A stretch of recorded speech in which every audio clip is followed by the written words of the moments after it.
medio alto con su gracia mos mande mucha ganancia, non veamos maniancia, nos y a todo Israel. Bendito el abastado, hemos Dios día honrado, cada Shabbat mejorado, a nos y a todo. Welcome back to another episode of the Radiant Others podcast. My name is Dan Blacksburg. I'm a klezmer trombonist, teacher, and what have you, recording from my West Philly basement, as always. It's been a wild year, 2025, and now it's 2026, a number that I still have a hard time processing. But we are here with new episodes where we cover the glorious Yiddish world and beyond. For today, we have an extra special guest, Sephardic music scholar, Professor Devin Naar. So, Devin Naar is the Isaac Al-Hadef Professor in Sephardic Studies and the Chair of Sephardic Studies at the University of Washington. Now, as you can imagine, I came to interviewing Devin through a little bit of a different direction than I usually do with this podcast, where I'm talking to people I've known for 5, 10, 20 years who make klezmer music. But I heard Devin first on a podcast by Jewish Currents magazine, their On the Nose podcast, when they had an episode about language reclamation and the work of the Irish band Kneecap that featured two people who are dear to me and guests of this podcast, Isabel Frey and Ira Temple. That conversation was moderated by Rebecca Pierce, who is a filmmaker and person who I've admired for a really long time, and included a third panelist, Devin Naar, who I didn't know. But I'll tell you people, I was smitten, and that's the word I've been using. I was intellectually smitten by this guy who was a Sephardic music scholar and who used every opportunity to talk about the challenges, the joys, and the reality and history of Ladino, the language, the culture where it came from, and lots of ways, large and small, that all of that is suppressed or ignored or submerged in our broader world, including our Jewish world. For me, this was the first time that a lot of these kinds of points, which had been floating around me for years and years, actually hit home in a way that I could relate to and understand, and just really made me want to talk to this guy. So I wrote him a message. Turns out he knew about Brivola, who's been on the podcast, and other folks in the Seattle scene, and he was ready to talk. And so we did. We have a big conversation to share with you today. That's our first conversation. And it's so much fun. I had so much fun talking to Devin. I learned so much. And I just, without giving anything away, I just hope that all of your minds listening are as blown wide open by all the stories and the connections that Devin makes and sort of offers for us to make, and that I try to make from relating to what he's telling me as it did for me. My mind kept popping with new ideas and fun insights and just feeling a sense of excitement and power for absorbing this new information to me. And I think that's something that will be really useful for all of us, especially those of us in our Yiddish world, and I hope beyond. I want to shout out Devin's talk about a concept of diaspora as leading to a possibility for multi-rootedness, as opposed to the rootlessness, the rootless cosmopolitan that we often talk about. There's some really good ideas that come from the idea of rootlessness, but for where I am at, this idea of multi-rootedness, rootedness, is really doing it for me. So, once you finish this conversation, go check out that other conversation on Jewish Currents On the Nose podcast, and another On the Nose episode called Sephardi Mizrahi Therapy from August that he was featured on, which I believe was recorded after we talked. So that gives you a sense of what our timeline is like versus an organization that has people who are able to dedicate themselves to getting these episodes out more or less as part of their day jobs. So that's my usual pivot. It's 2026. We could use your help. Please give us your money. There's so much more we want to do. There's so much faster that we want to make these episodes. So you can help us out at patreon.com. That's patreon.com/Radiant Others, and also tiptopjar/Radiant Others. Both of those links are in the show notes. And before we get into the conversation, one more plug. On January 10th in Philadelphia, I'll be doing a live taping with myself and a lot of people who have been making new Yiddish culture, new klezmer music, and who are really going for some awesome West Philly style DIY stuff right here in West Philly. We'll be broadcasting from Kol Tzedek Synagogue, where I run a community band, the Simcha Band there, and we're going to do our best to get a live stream option for you all to be able to tune in. So stay tuned. That's going to be 7:30 p.m. Eastern Standard Time, or whatever Eastern Time we're in. Saturday, January 10th. It's coming up soon in Philadelphia or wherever you tune into the internet. We hope. Okay, without further ado, here's my conversation with the awesome Devin Naar.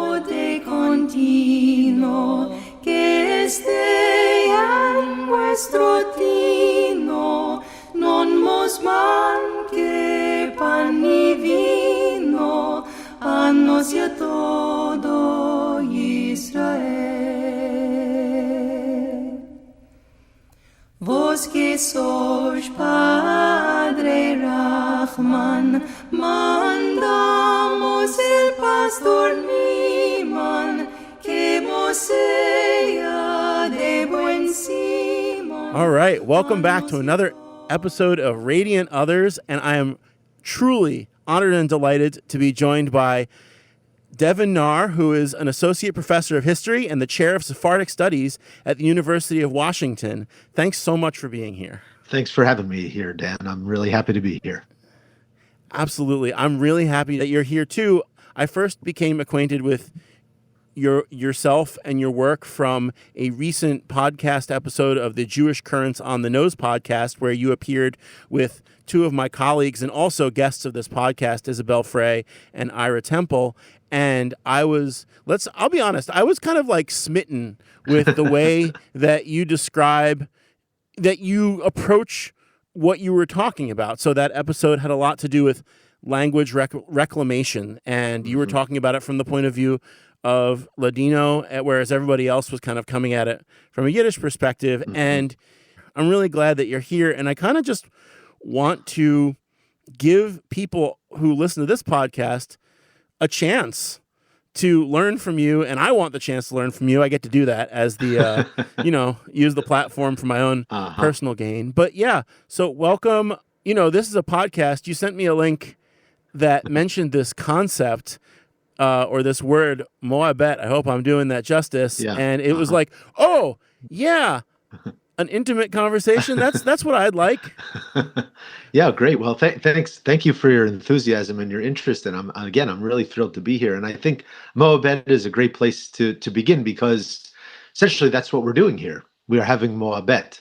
We are having a conversation, a dialogue. And what I love about the term Moabet is that it is a Ladino term. In other words, it's a term that is part of one of the vernaculars of the Sephardic Jews, the Judeo-Spanish language, which, by the way, I think is a designation for the language that does not do it justice, because it's not only Jewish and Spanish, but it actually encapsulates many of the other cultural contexts that have shaped the language, like Turkish, Arabic, Greek, Italian, and French. But anyhow, in Ladino, we have this term Moabet, which is of Turkish origin. It comes to Ladino from Turkish, and it arrives in Turkish from Arabic. And the root word undergirding Moabet, mahaba in Arabic, literally means something like love, like the love of the soul.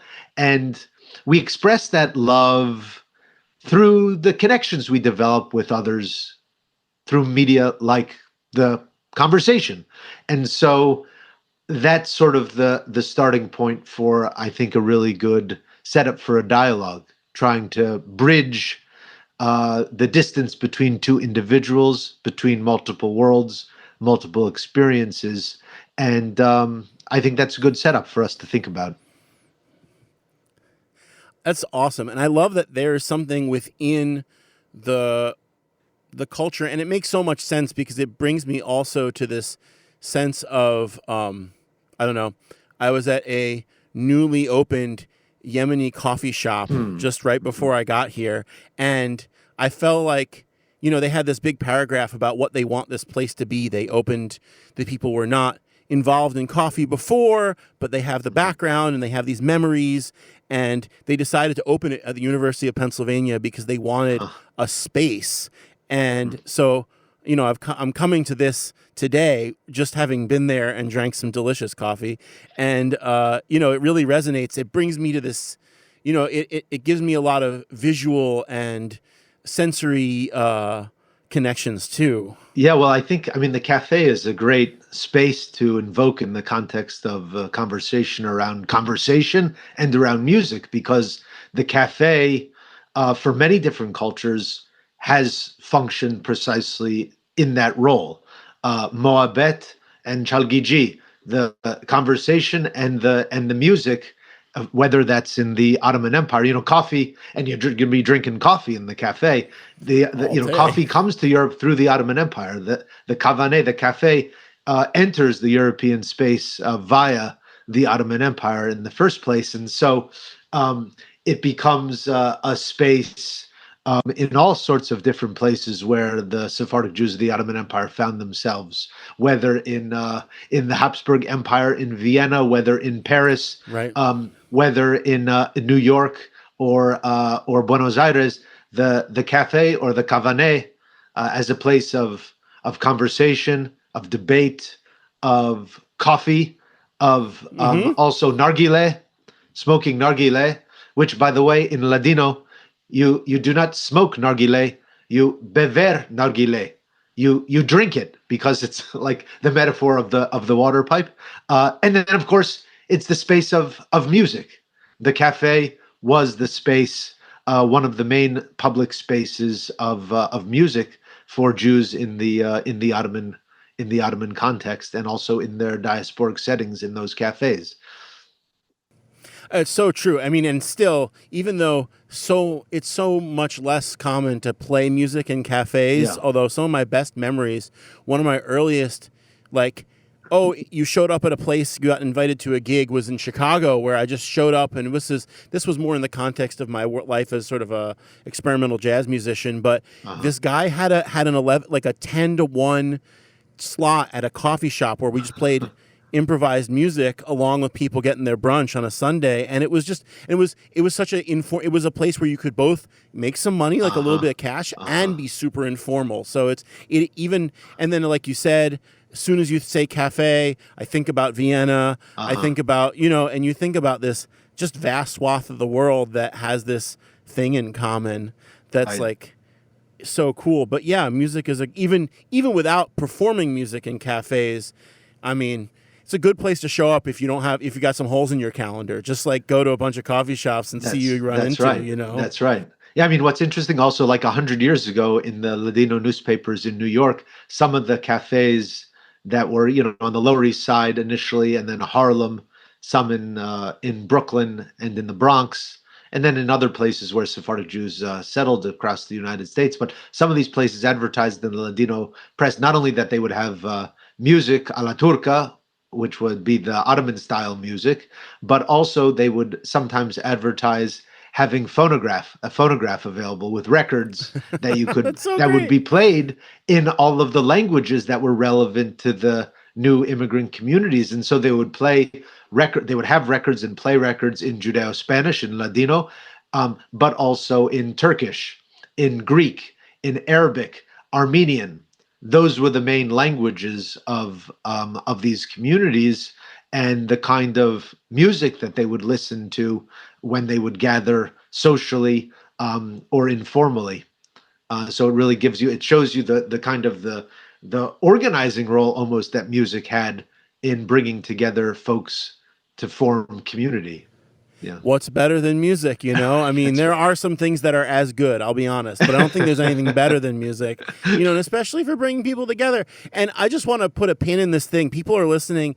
You're going to hear the fact that we're talking, I'm an Ashkenazi Jew, you're a Sephardic Jew. And obviously we're going to break all that down and throw it out. But we spend the people who listen to this podcast and the people I talk to, I know them from places like Kles Camp, Kles Canada, and we think about all the places where the homes of Yiddish culture, like the Bronx, like the Lower East Side, Vienna, and you're like, oh, but you're talking about these exact same places. And I want to sort of bookend that, but I just want to draw attention to it right away about how much this is blowing my mind. This is, and it's not like I didn't know that this stuff was around, or the fact that like some of my mentors, like say Frank London, had a lot of experience playing Sephardic music, or even with music of North African musicians like Maurice El Medioni and like people like that. And I'm not smart enough to know where everybody's placed, but I just know it is more cosmopolitan. It's not just Yiddish ever, but just like people got to know.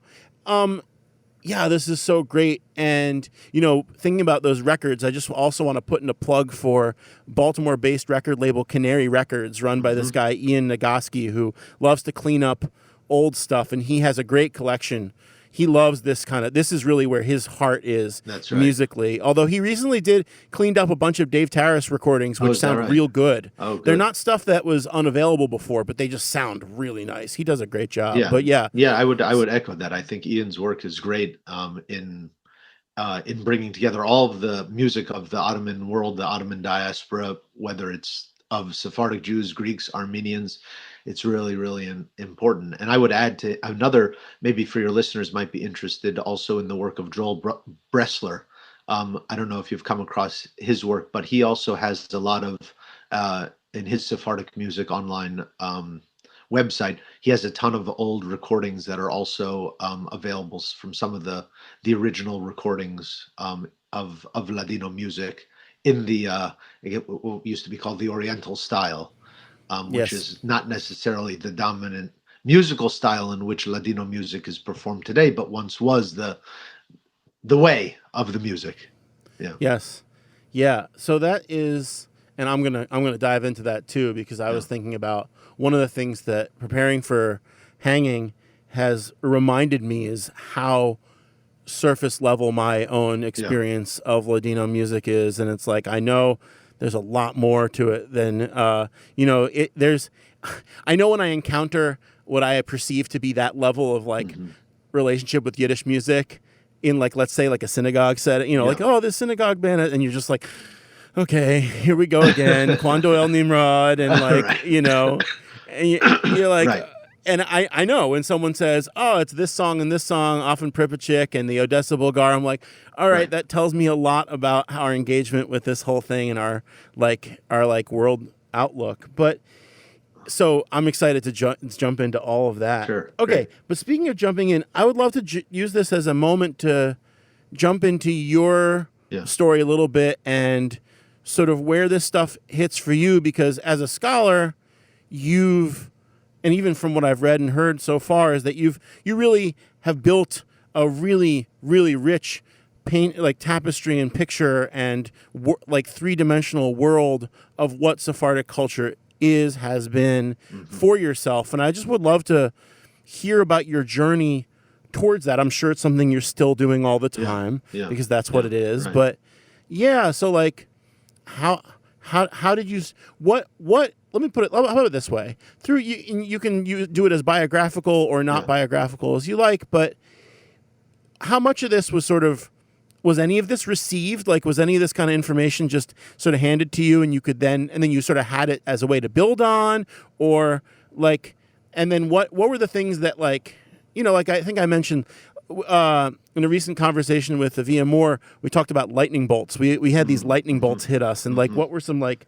either anchor points or lightning bolts in this journey that you are from? I think the multidimensionality that you described, the kind of picture that I'm trying to develop of Sephardic culture, has really been a process, because I would say I received some fragments of some dimensions, but I did not experience all the dimensions myself, because the world where Ladino was the dominant language, where the songs and the style of life embedded in Sephardic culture, I caught the very end the last little remnants of that in my family and my community growing up in New Jersey. My father's family, so my mother's family is Ashkenazi, so I did have some exposure to that world as well. But the immigrant space of my father's family, my grandfather was born in Salonika, in what is today Greece, which had been home to the largest of the Ladino-speaking communities, and all of his brothers and sisters. He was one of 10, and I had many cousins growing up, and so we would gather, and there would be this. I would enter this space going to these relatives' home that was both familiar but also like a window into a different kind of world where the elders were speaking in Ladino, where we were consuming Sephardic foods, and where occasionally, but very infrequently, I would say there would be a little taste of Ladino music, and so I think that was my early exposure there. I would say, though, that actually, from a musical or even a linguistic perspective, the one realm that I became quote unquote proficient in first was actually liturgical music in Ladino, liturgical Yeah. songs, because that was something. There is a prayer that is chanted Shabbat morning when you before the beginning of the service for the reading of the Torah. You open the Ahal, you open the Ark, and you take out before you take out the Sifrei Torah, before you take out the Torah scrolls, there's traditionally a recitation of a passage from the Zohar.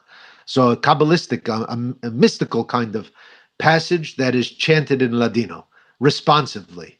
So the whoever is leading it recites a verse, and then the whole congregation responds. So it has this really strong sense of the call and response, of really building a community through song. So that was this Bendito su nombre, which is a Ladino translation of an Aramaic text, Berish Shemeh. That was where I first, like, the first thing that I could chant or really even say or recite in Ladino was this prayer, and that was sort of my first window, the place where the Ladino language and the music associated with it, the chanting style, that I first became comfortable in.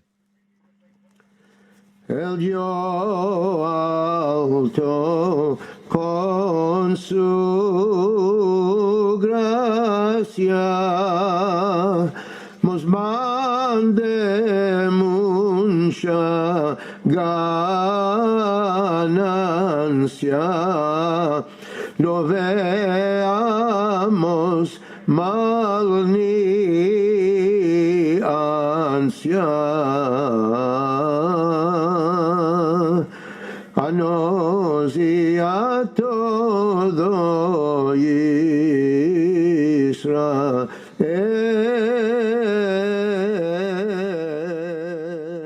Yeah, And that was just so, the kernel. like, that was the kernel. That's just the kernel. It Yeah. reminds me. I mean, the thing that I really resonate, and I'm assuming we're somewhere in the same age generation of, late 70s, early 80s, maybe, and is really having that sense of being getting into it at the tail end of something. And it reminds me so much of this, like, also thinking about what Avia and I talked about and her research on post-vernacularity and all this thing, and the way you said it so simply, which is sort of like there's all this part, you received fragments, and there's all these different elements of the experience that you've sort of taken on, but they're not your actual individual experience. There's something that you're sort of synthesizing or digesting. Or I think my favorite metaphor for this right now is fermentation. You're fermenting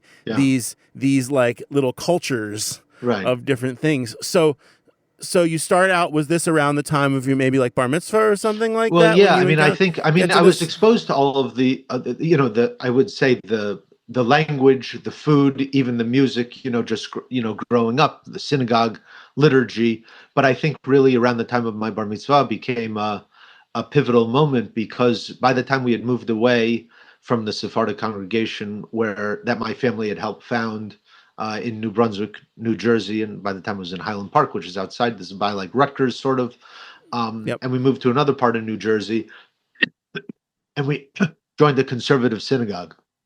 So it was time for my bar mitzvah, and we decided.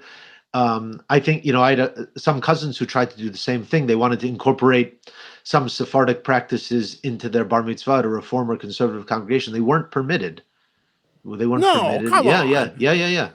Of course. Yeah. So boring. Yeah. So boring. So I know that was very alienating for some of my cousins, but in my case, maybe it was because I think the personality of the rabbi, maybe also because he was a Reconstructionist rabbi and a little bit more taking it with a bigger, a bigger frame he was open to. I wound up going to see my great uncle, who was the Chazan at this congregation that my family was involved in, and my great grandfather had been the Chacham, the rabbi there. And so now it's his son-in-law was the Chazan for like 50 years, and this was my uncle Bob, or as he called himself, Bob, because he was the only guy I knew born in the 19th century.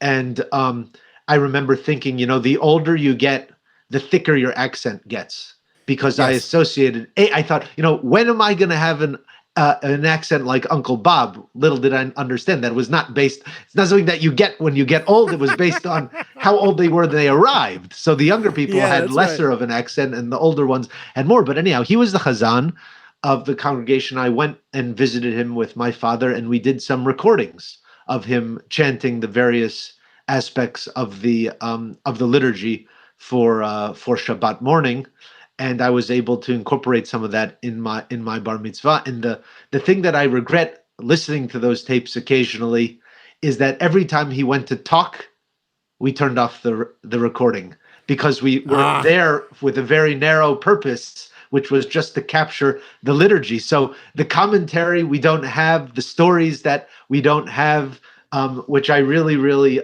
really regret. But at the same time, it was a great gift that he provided for me and for also, my cousins, and things that, still provides me with inspiration. I sometimes play them for my kids as a way to try to expose them to some of the liturgical practices and the songs and everything like that.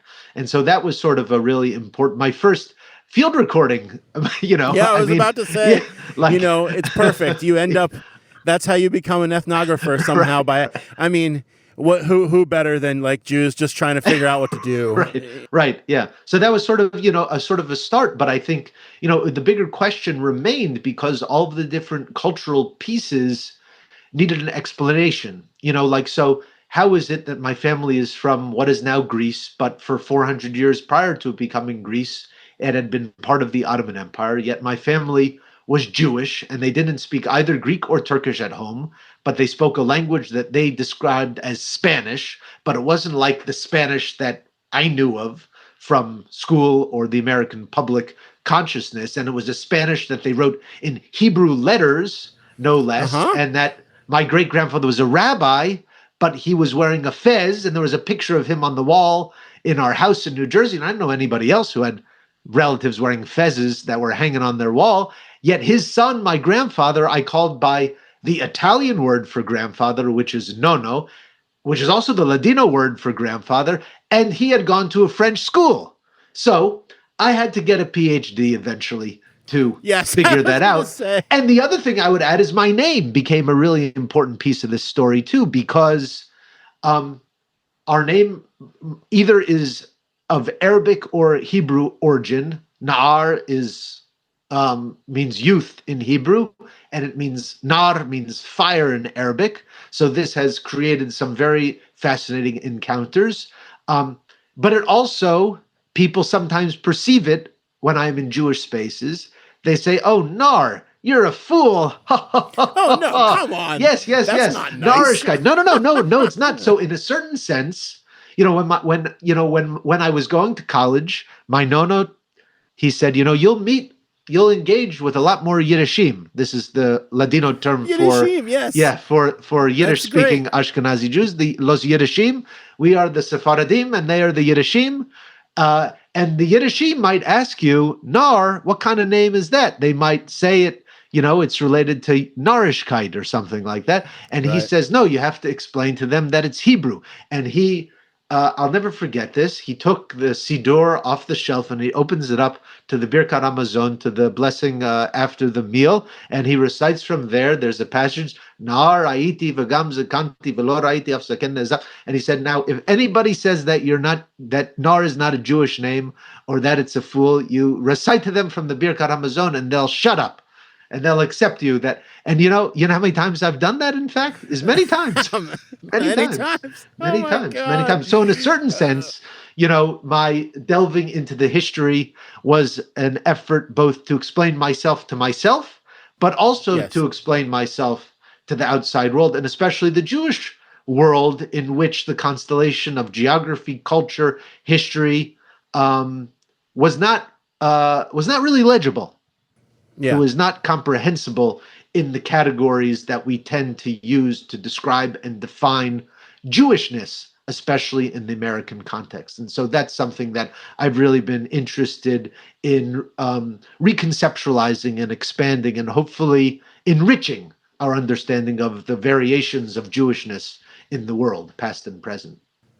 Yeah, rock on, man. And I just think, it reminds me of something I always say is, for people who get obsessed with Yiddish culture, you usually you don't find one hook, you find like 7 or 10 hooks. And I think in your case, like you just described as many hooks as there possibly could be, but also the fact that, one of the terms that you've used that really drew me towards your work and like the way you're doing things is this idea of multi-rootedness. But man, do you come by it honestly, like Yeah. Holy crap.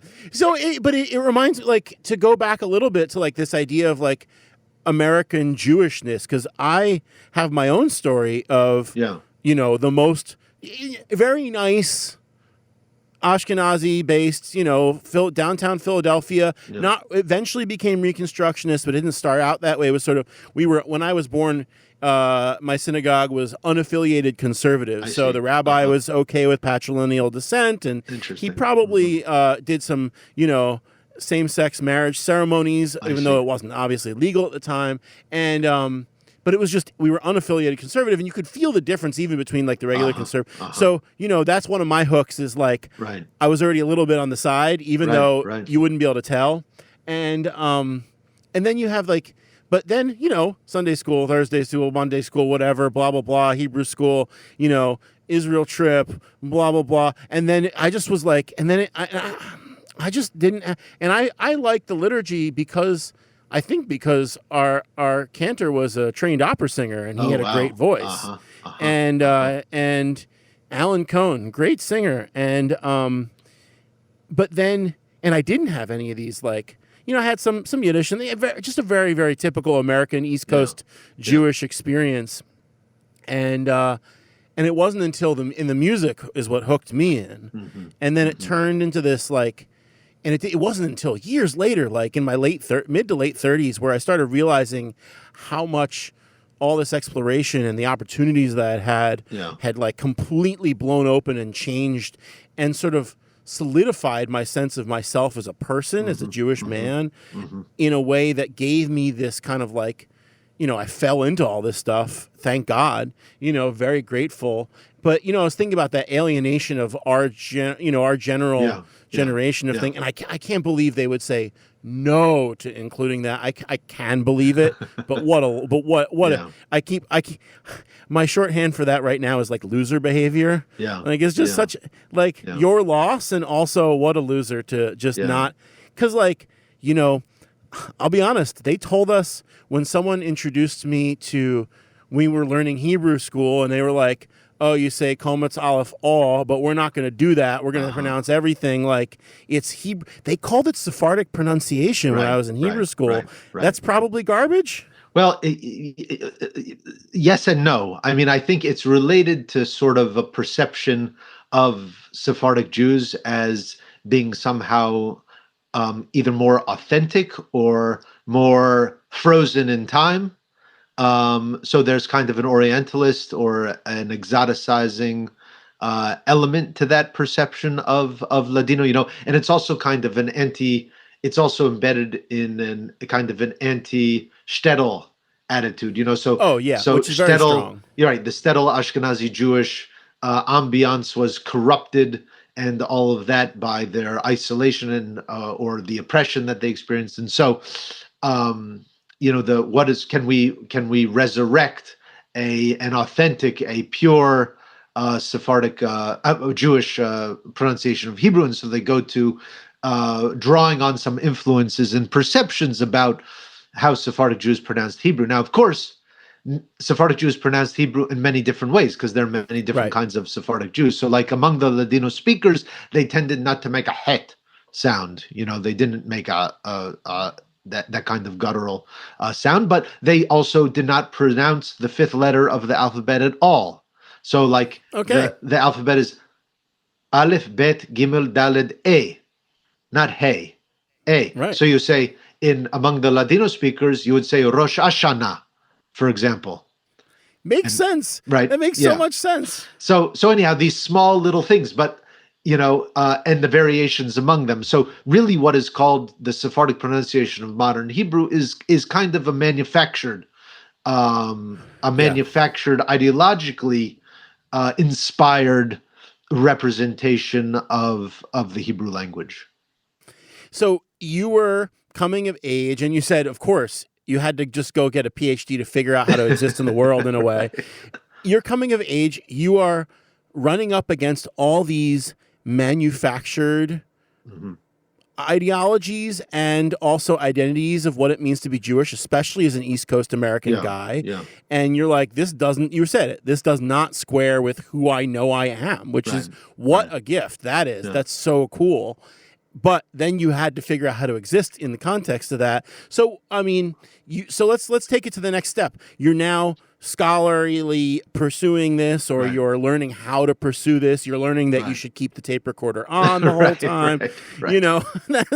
Basic lessons. And and like, what were some pivotal moments for that for you, where you're like, oh, it's, in a sense, I can imagine that it was some version of like, oh, I was right all along. Actually, I tell my daughter this when she sees something happening that is out in the world that's just like not cool. Yeah. And she looks at me going like, what the fuck, Dad? And I'm like, you're right. Yeah.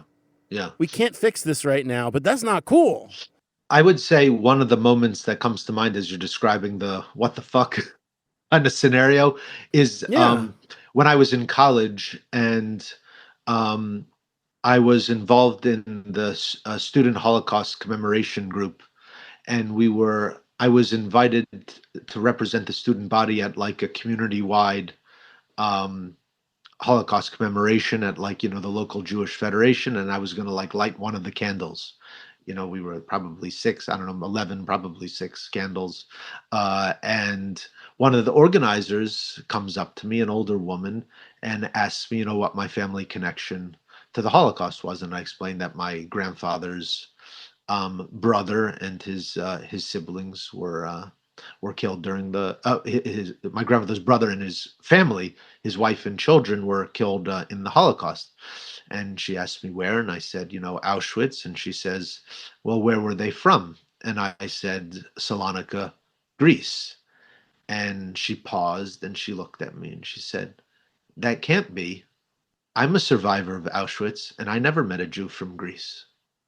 Wow, that's not where I thought it was going. Yeah, yeah. And so for me, that unintentional but effectual Holocaust denial from a Holocaust survivor. I mean, I don't know what to call it. Yeah, right. No, was that's right. really shocking to me. Yeah, sure. Because it was like a profound experience of feeling like I was being gaslit. Just like, and I went and I called my nonna. I was like, did Uncle Solomon not actually like, did and you put this so not much a real story? Is this not you real? put so much value into this person's like comment when it's completely false. And it's also completely like, she's not a reliable narrator. She's, she was an experiencer. It's different. So that's a really, wow. So that really, I think, sent me to another level in terms of trying to understand two things, both what was the experience of my family and their broader, universe, and then why does nobody seem to know about it? even in the Jewish Yeah. world, in the mainstream Jewish world. And so, I wound up asking for, do we have any documentation? Because that's where you want to, if we have documentation, this is the proof. I'm looking for proof. Yeah. And so one of my great uncles gave me a stack of letters that were written in a bunch of squiggly marks. I mean, that's what they looked like to me. And I asked, Right. I said, what language is this? And he said, Spanish. And I said, you got to be kidding great. me. What are you talking about? I love He said, it. no, this is our Spanish. This is our Spanish. And this Spanish. is how we Yes. used to write it in the Hebrew letters. And I'm looking at this and I'm like, but this is not. As much as I had learned from my great uncle, I hadn't seen original primary sources, handwritten materials like this. And I was like, but that's not Hebrew. He says, no, that's how we used to write Hebrew. And it's a different style of writing the Hebrew script, like modern Hebrew script that you would learn in an American synagogue or Hebrew school, or you learn in Israel. That's actually based on the Eastern European Ashkenazi variation of the Hebrew script. And the Sephardic scripts are related, but they have their own aesthetics to them. And I remember, so my instinct was, well, let's bring it to a rabbi. And I brought it to a rabbi, an Ashkenazi rabbi. This was when I was in college. And he looks at this script and he says, this is not Hebrew. Are you sure you're Jewish? I think you might be Muslim. Because it looked like Arabic to him, because it has the influence of the Ottoman Empire and Turkish, Arabic. These are languages that were written in Arabic script. So I was like, wow, that was a little aggressive. I mean, clearly he did not say that in a complimentary way. Yes. And so then I went to the Jewish Studies department. I was not studying Jewish. I was studying philosophy and American foreign diplomacy initially. No, well, and you were on your way. Yeah, you were I was on your on my way. The philosophy helped. And I brought it to Jewish Studies, and the fact that we don't have anybody who can read this. You don't have anybody. That's a much better answer. Yeah. It's still not acceptable, but it's much better. And so then I went to the library, and I found in an old book a chart of Hebrew scripts, and it had a column for Sephardic script, which is known as Solitreo. And I sat there with my family documents trying to decode them letter by letter. And, I did it like Hangman, put little underscores. And when I could match a letter, okay, this squiggly line is Aleph, and this one is Bet. And so then I'd mark them up. And eventually I was able to kind of decode these family letters that gave tremendous details that had not been transmitted orally about my great uncle and his family, their fate, both in the 30s, their efforts to try to get visas that were unsuccessful, what happened to them during the occupation. These were written before the war by the relatives themselves, and then by a friend after the war who survived and communicated to my family what happened to this lost branch. And that really kind of hooked me in a different way, because now I had exposure to the language, and I was able to get into the original archival materials that really hadn't been studied. And again, my Jewish studies faculty advisors, even though they recognized their own limitations, they were very encouraging. And one of my advisors like, you should get a PhD in Jewish history and write about the Sephardic Jews. And I said, well, I'm going to get a PhD in Jewish history. That seems like, that's one of the craziest ideas I've ever heard of. But I also didn't have a better idea. Other than what? I was going to go to law school, I guess, probably. So I said, all right, and I was very, very interested in this time in trying to delve further into it. And I decided I'd like to go to Salonika, go to Greece, and then see how my studies go. And I was able to go to Greece on a Fulbright and then begin my PhD studies. And I think for me, being in Greece, in the city where my grandfather and his brothers and sisters were born, and where, you think about Jews as a wandering people, right? This is the story. They go from here to there. Well, my family lived not only in the same city, but within 1 square kilometer for 425 years or so. From after their arrival from the Iberian Peninsula, through my family, my immediate line through the 1920s, and then my grandfather's brother through the 1940s. So, that's 400 40 years almost. And Yeah. so there was a real sense, I felt going to that city, which I'd never been to, I felt a profound connection to the place, even though it looked very unlike it had when my family lived there. One of the lyrics of a Ladino folk song that my grandfather chanted for me was about a big fire in his city in 1917 during World War I, which was the same year he was born.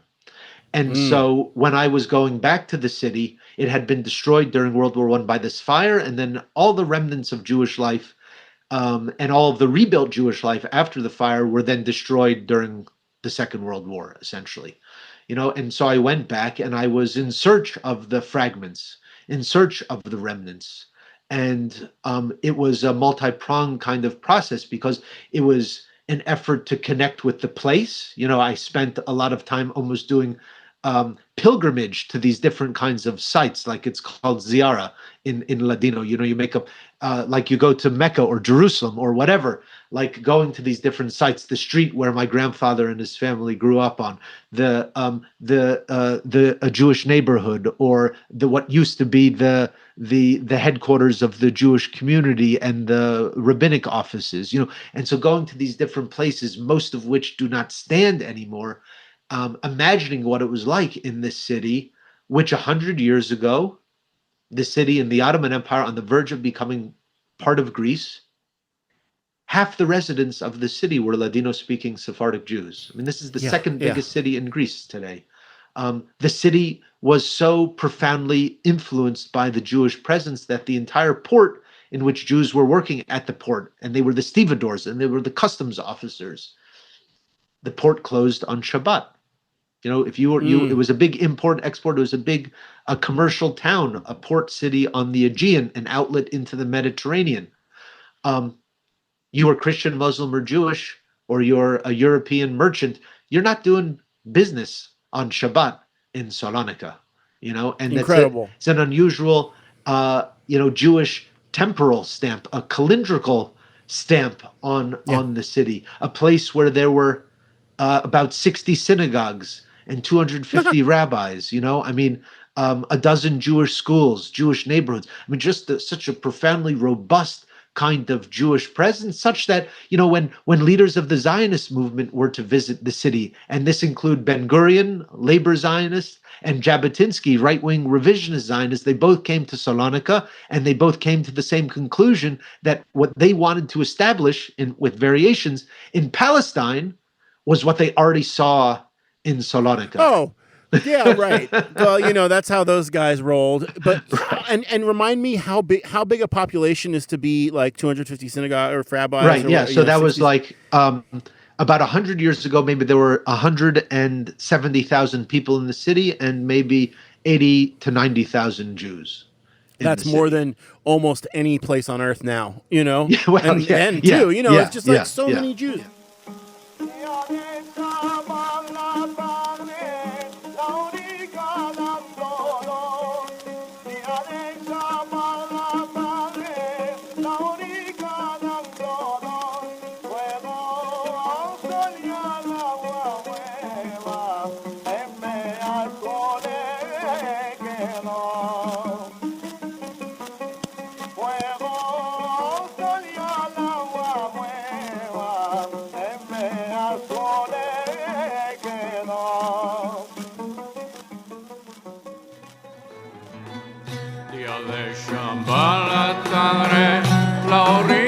Dándonos fuego, salió al agua nueva, a Ascul le quedó.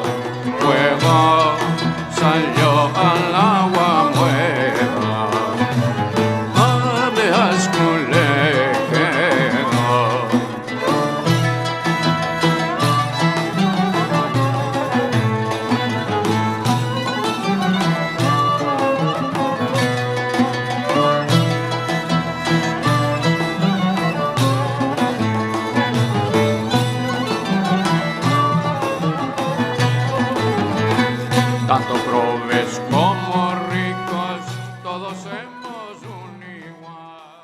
and you have an East Coast upbringing. I have an East Coast experience. We're used to, we know what it's like to be around a ton of Jews, but Sure. I don't think we know what it's like to be like that. My closest experience is visiting Krakow, Poland specifically during the Krakow Jewish Festival, which has its own, that's its own long conversation, but being in Kazimierz and being this sense of like, wow, this was, I think it was a much lower percentage, but it was still like huge compared to what we're used to. Right. That's right. Just gigantic. Even for a place like New York City, it was, I think it was as the same percentage or larger than places like New York. So I don't think any of us have a sense of like, I don't know I think Israel, it's different because it's not, it's different, but in a place like that, I can't even imagine. One of the things that I want to connect with what you just said is how amazing it is that you were able to do all this pilgrimage, all this work. And I really, really resonate with first of all, going and translating your own basically like, code breaking your own family's documents is an incredible task, but it reminds me so much of this sort of moment in mine and a lot of my colleagues' stories of this choice where you're like, it's this choice to do something hard, basically, to go farther. And for me, it was, taking these scratchy recordings and figuring out what the trombone did. That was like a real moment where I was like, oh, this will be of real value to me in my life, And then all this pilgrimage and all the story that you just described, and it's incredible that you're able to do it through these real connections, like these literal family connections. For me, it was figurative a lot of it was metaphoric connections or figurative connections. And there are, like we've traced my grandfather's cousin was Naphtali Brandwine. So, like his mother's or whatever. And my dad will get mad for me not knowing the exact thing. But, but the thing, it's like those are not directly connected. Those are things we discovered after I started playing tunes, performed by Naphtali Brandwine or studying recordings. This was like, but at the same time, I think there's still this sense of, like you said earlier, well, there's the experience we have, and then there's the mythology isn't even a good enough word for it. There's something better. It kind of reminds me of more like speculative fiction, like the world building that we then engage in, there's still something about, like, it's still a choice. Like, I think both of us in our own ways, like, we make this choice to follow that because like you said, it wasn't supported by the mainstream. It wasn't supported by this and that. And it's like, and sometimes it's actively suppressed, as you've spoken about. Right. And certainly Yiddish was, I really wish I could remember it, but Hank Isnetsky has this whole, Klezmer Conservatory Band founder, the guy who, one of the main pillars of this whole Yiddish music thing, has this whole thing about Solomon Schechter. Of course, if you grew up being just so vitriolically anti-Yiddish and like, just like, this is mongrel language, like garbage language. And I think it reminds me how much, even though not very few of us are going to be able to have the kind of direct cultural connections and family connections and specificity to your own personal experience that you have, which is just absolutely incredible. There's still, that journey's still possible for us, and it's still meaningful. And it's like, and your journey with all of its specificity is still makes me feel connected to that journey, even though I don't have that still. Like, I think it goes both ways. That's very powerful. But I think you're right. I think it's like, what are the threads? And are there just some little thread they kind of grasp onto, and then, you start tugging on the threads and see what comes out of it. And that's sort of what I've been doing for the last several decades, is trying to pull a little bit more, see what I can connect to and uncover and, kind of weave together, I guess, also, stitch it back. Recognizing that, you cannot go back. You cannot, that's all gone. That's gone. But, can you try to get a sense of what it might have been like, and then also to try to understand what is the broader significance of that, both for you personally, for maybe your community, and then also for the world, too. I mean, there's something that I think resonates in all of these stories for the broader as part of the broader tapestry of the human experience. And we're impoverished. Our understanding of the world is impoverished if we exclude those different frameworks and cultures and experiences that maybe don't fit whatever outlines or frameworks we have in mind or we've received or we assume must or should be the ones that are setting up the guidelines for us. Yeah, absolutely. And it makes me think so much of like, I listen to a lot of interviews and read a lot of science fiction and think a lot about and have some. I have a close friend who is a science fiction writer, and he's black, and he comes from he's really like he's got such a beautiful perspective where he's like he's like we'll talk about a book, and he's like, man, it was really great, but I kind of wish they had like dispensed with all the trauma and just built some beautiful world where they're having a lot of fun. And like, I'm like, yeah, man, we're just trying to have fun out here. And to me, that's like the same whether I'm playing like a traditional klezmer dance set or a, avant-garde free improv, who knows what the hell it is thing. Right. So yeah, I actually was thinking about like these connections because you talk so beautifully about looking really far away, but from your specific like vantage point and how useful that is. Were you influenced? Like, were you able to find sort of resonating influences from other kind of like, other kind of cultural studies or things like that? I mean, we can get academic as you want. There's probably a lot of people in grad school or post grad school who could listen to this, but like, for me, on the other hand, I find so much use in that kind of stuff. I just had my ass kicked by watching some Stuart Hall lectures, and he talks about the thing that's so great, and I think this is relevant, is he talks about there's no guarantees. There's no there's kind of no essentialism. There's just what actually happened and what we're doing right now.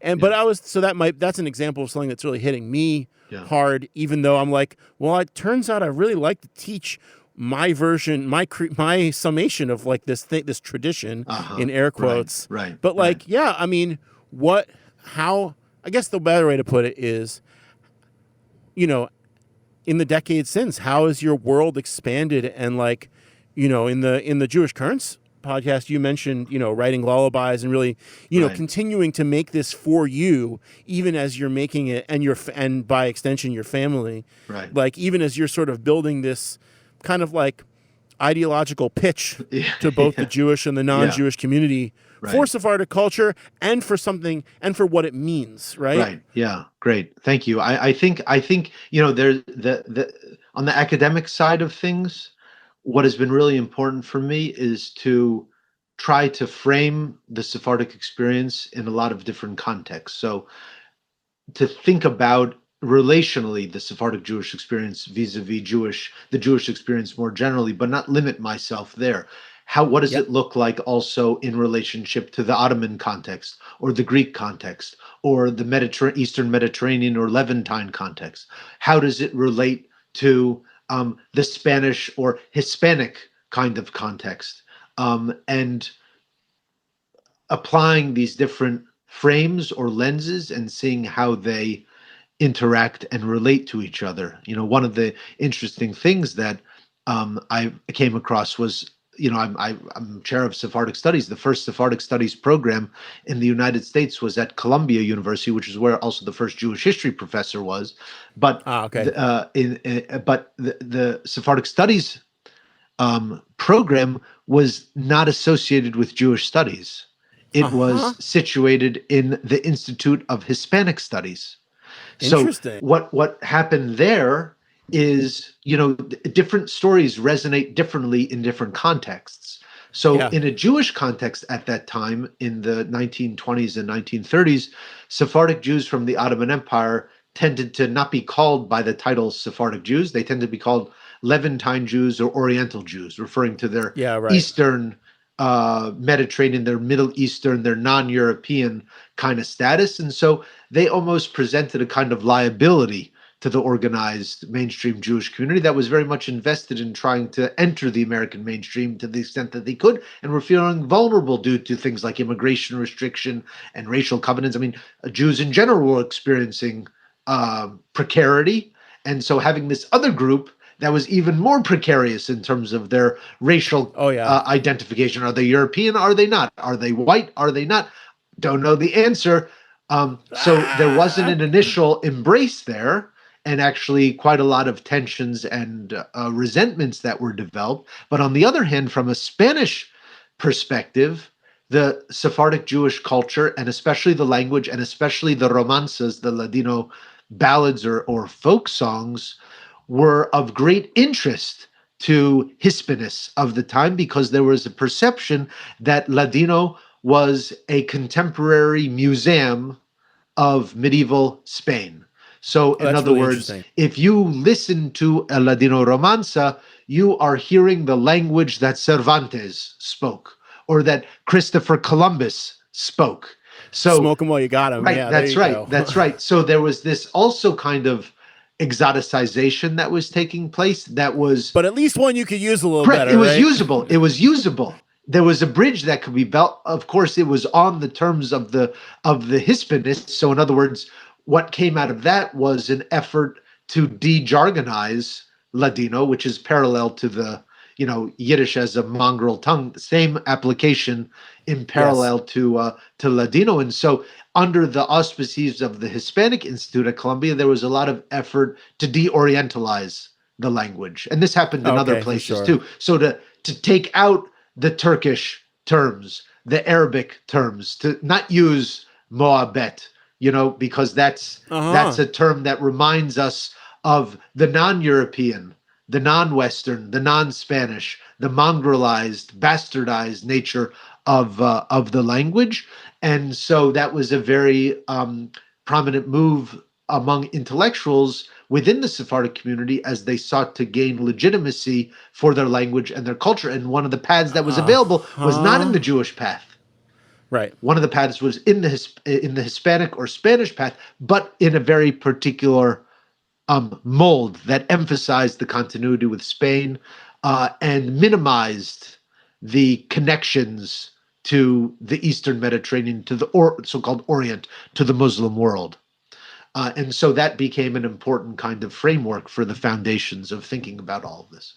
How did Seattle become such a big, what's the deal? It's a very big Sephardic population. Right. Yeah. I mean, right? I think that, the basic story, I mean, the legend, the local tale is that some Sephardic Jews from various islands in the Eastern Mediterranean, especially the island of Rhodes, the island of Marmara, which is in the Marmara Sea near Istanbul, and some of these adjacent places, they learned about opportunities in the United States and specifically in Seattle from Greek friends who had come to the States and told them, if you come to the United States, you get off Ellis Island, you take the train across the country.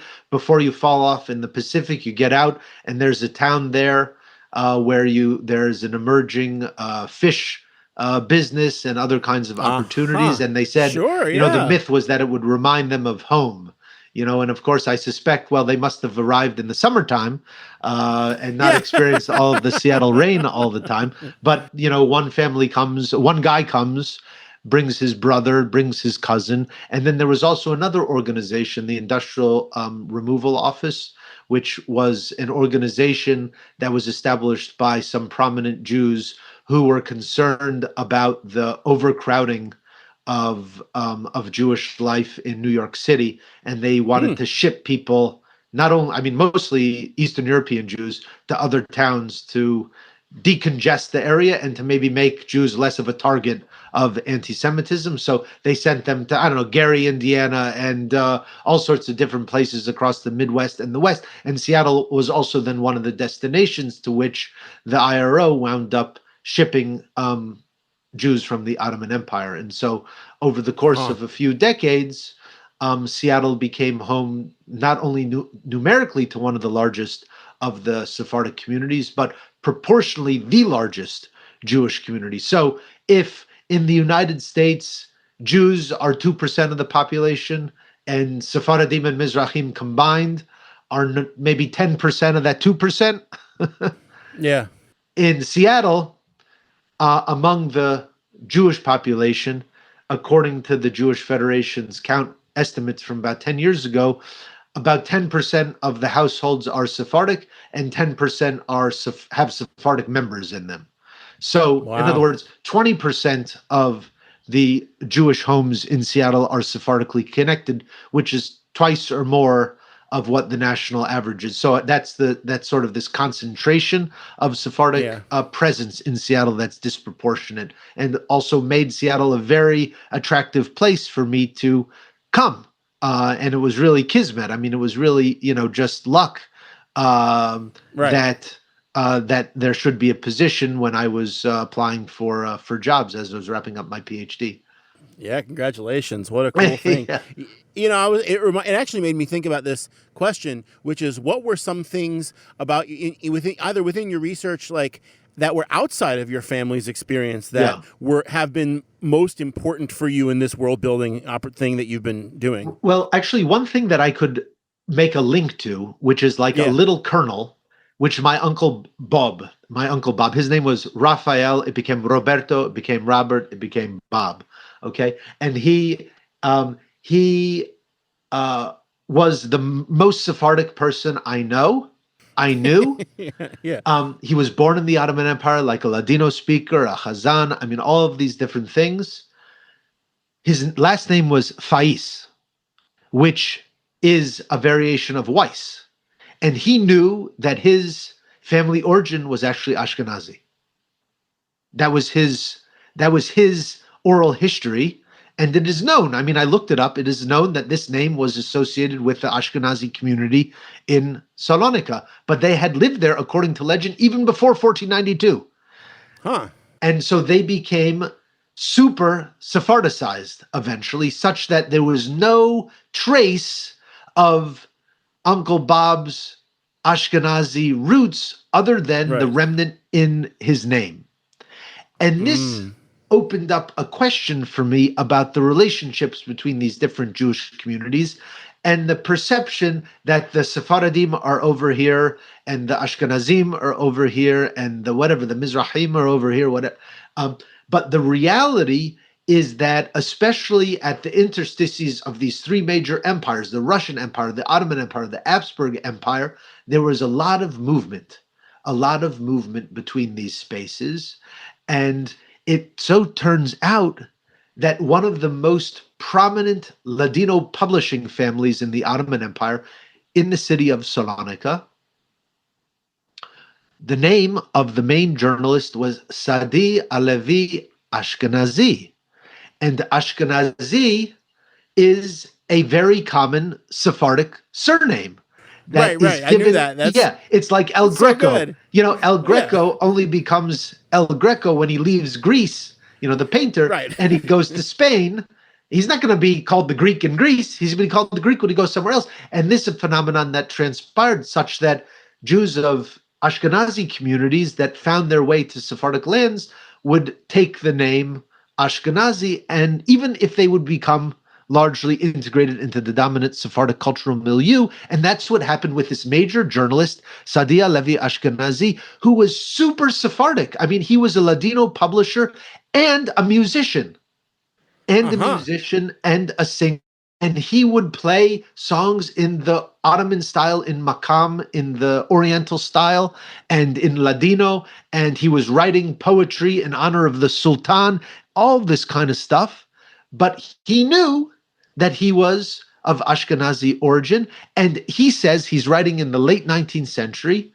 And he was one of the most creative Ottoman Jewish musicians of the time. Perhaps it was because he was also trying to demonstrate that he really belonged in the Ottoman Jewish milieu. Sure. But only one aspect of Ashkenazi culture was preserved in his family until the end of the 19th century, which was the custom of not naming after the living.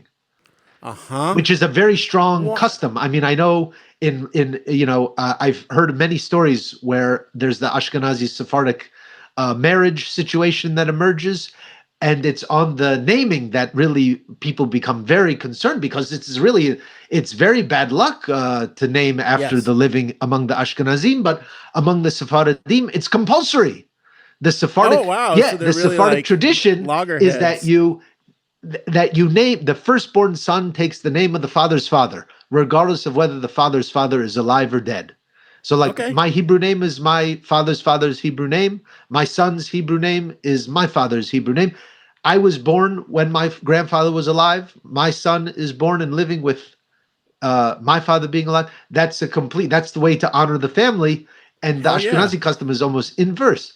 But what I find fascinating there is the interconnections of what seem to Yes. be disparate Jewish universes. And I think the music becomes a key aspect that speaks to those interconnections. Not only in the case of Sadi Alevi Ashkenazi, who also wrote, by the way, the first known Ladino memoir written in the Sephardic Hebrew script known as Oh, Solitreo, wow. in which he talks about his career not only as a journalist, as a polemicist, but also as a musician and a singer.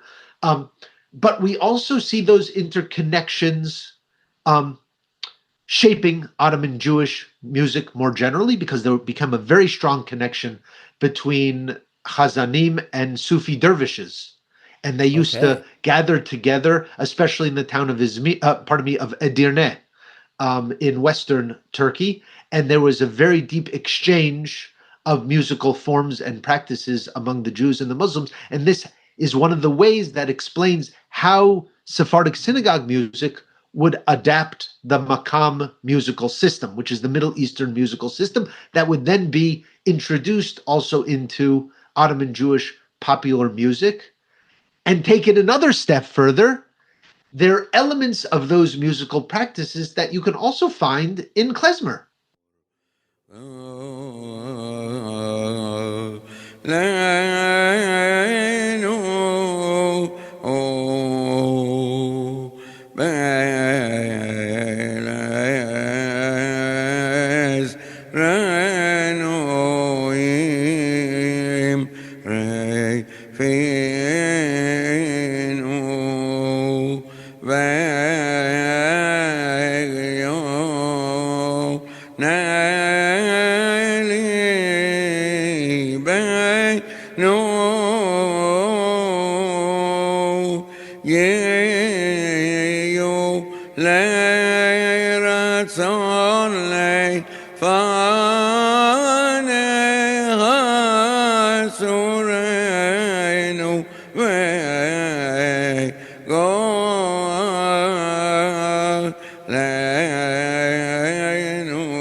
Absolutely. I was going to say, yeah. like, if you think the music, klezmer obsessives, if you think the music you love does not come from this same location Right. with the same movement, you're Right. wrong. It comes from there, Right. you know, especially the American klezmer style that became that dominated, like from Dave Taras, that comes from places like Moldova or Bessarabia. Bessarabia was one of these places, Right. which was like people were keep moving through. My like my stupid shorthand for it is like, you know, every time the Habsburgs conquer it and the Ottomans conquer it, they leave something behind. Right, But that's right. also the travelers were always doing that in between too, you know. And so you get this mix. You get the chords come from Bach, you know, and the way the way the melodies unfurl scales, yeah. come from the south, you know. Right, And right, but right. this goes even further, Devin. This is like going further to the point where it's like, what are even the lines other than what is and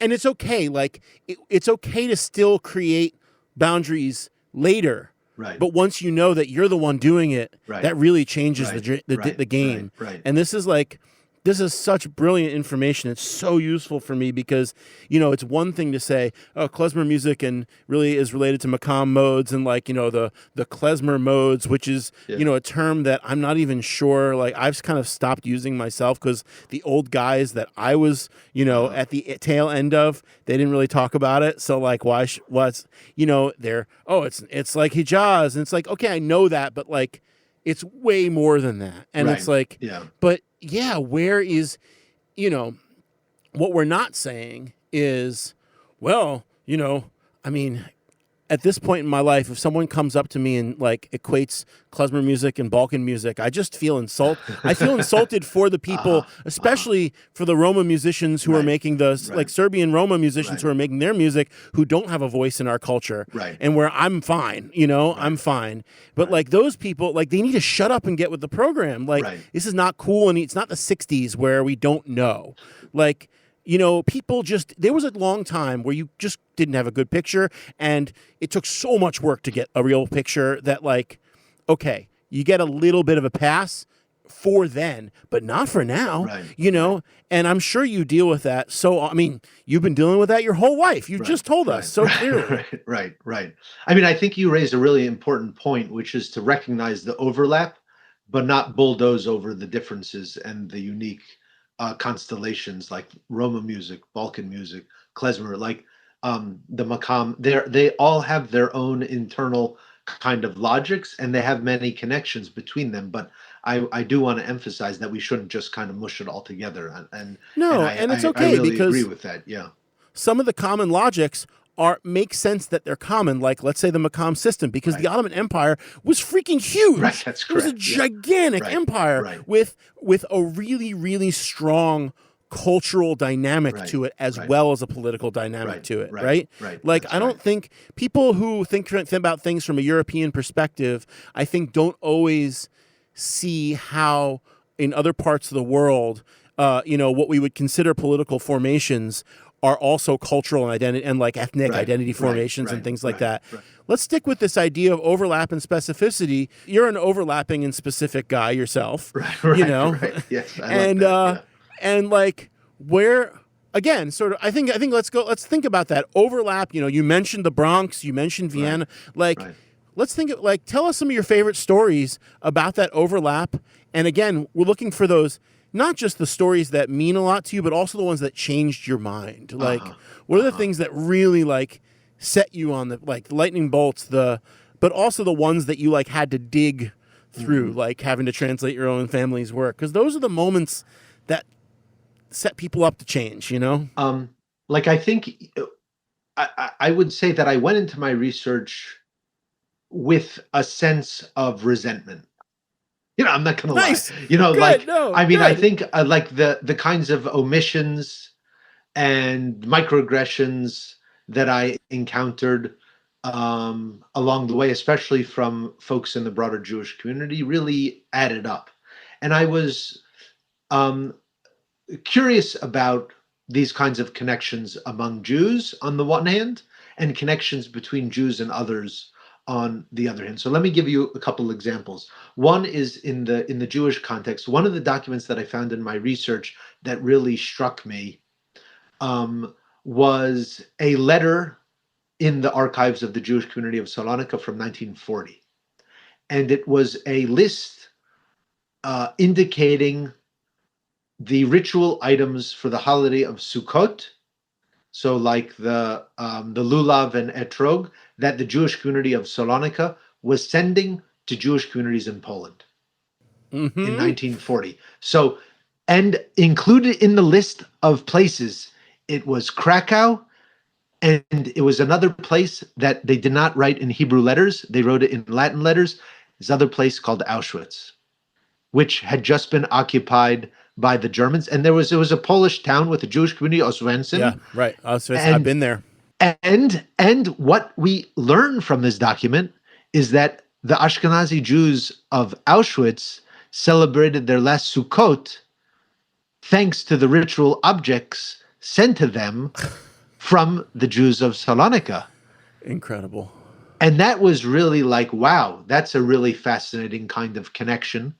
And it shows that even though there were tensions, there could also be connection.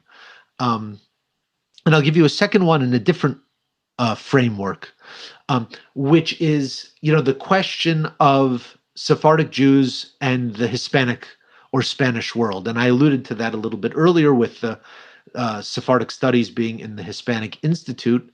But, there's a big debate among Sephardic Jews over whether, like, legally, are Sephardic Jews Hispanic?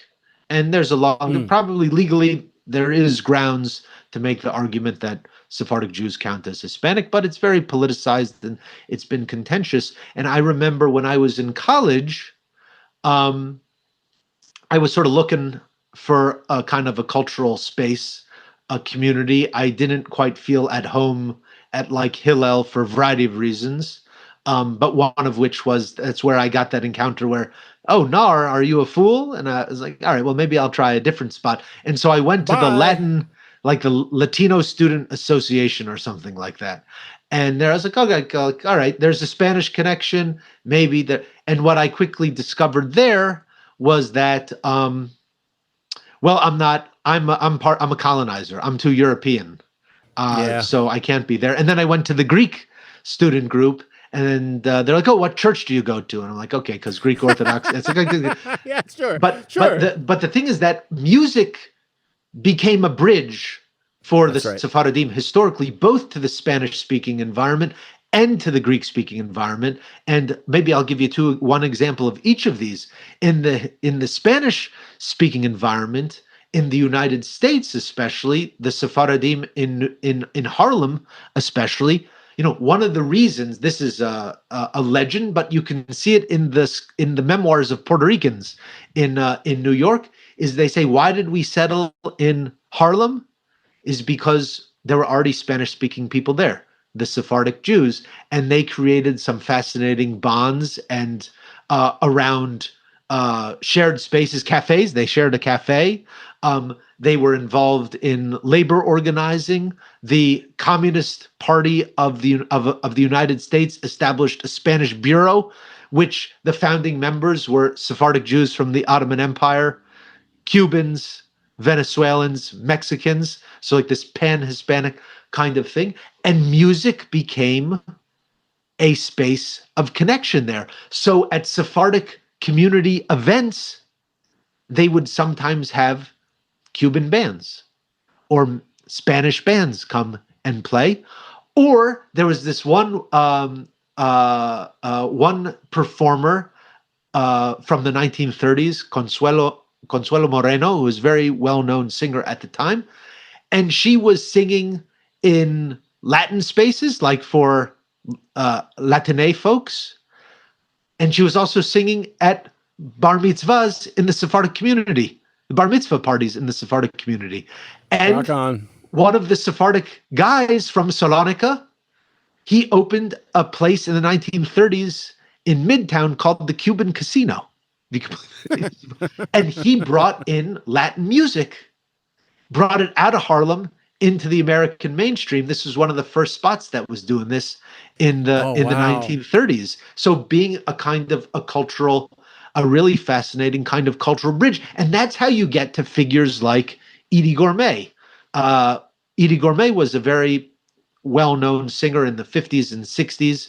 And she was a Sephardic Jew from the Bronx. who grew up in a Ladino-speaking family. Her cousin is Neil Sedaka, so a Okay, yeah. very musical family. But her name was Gormazano, which was a very well-known Sephardic name from the area around Gallipoli, like the Battle of Gallipoli of World War I.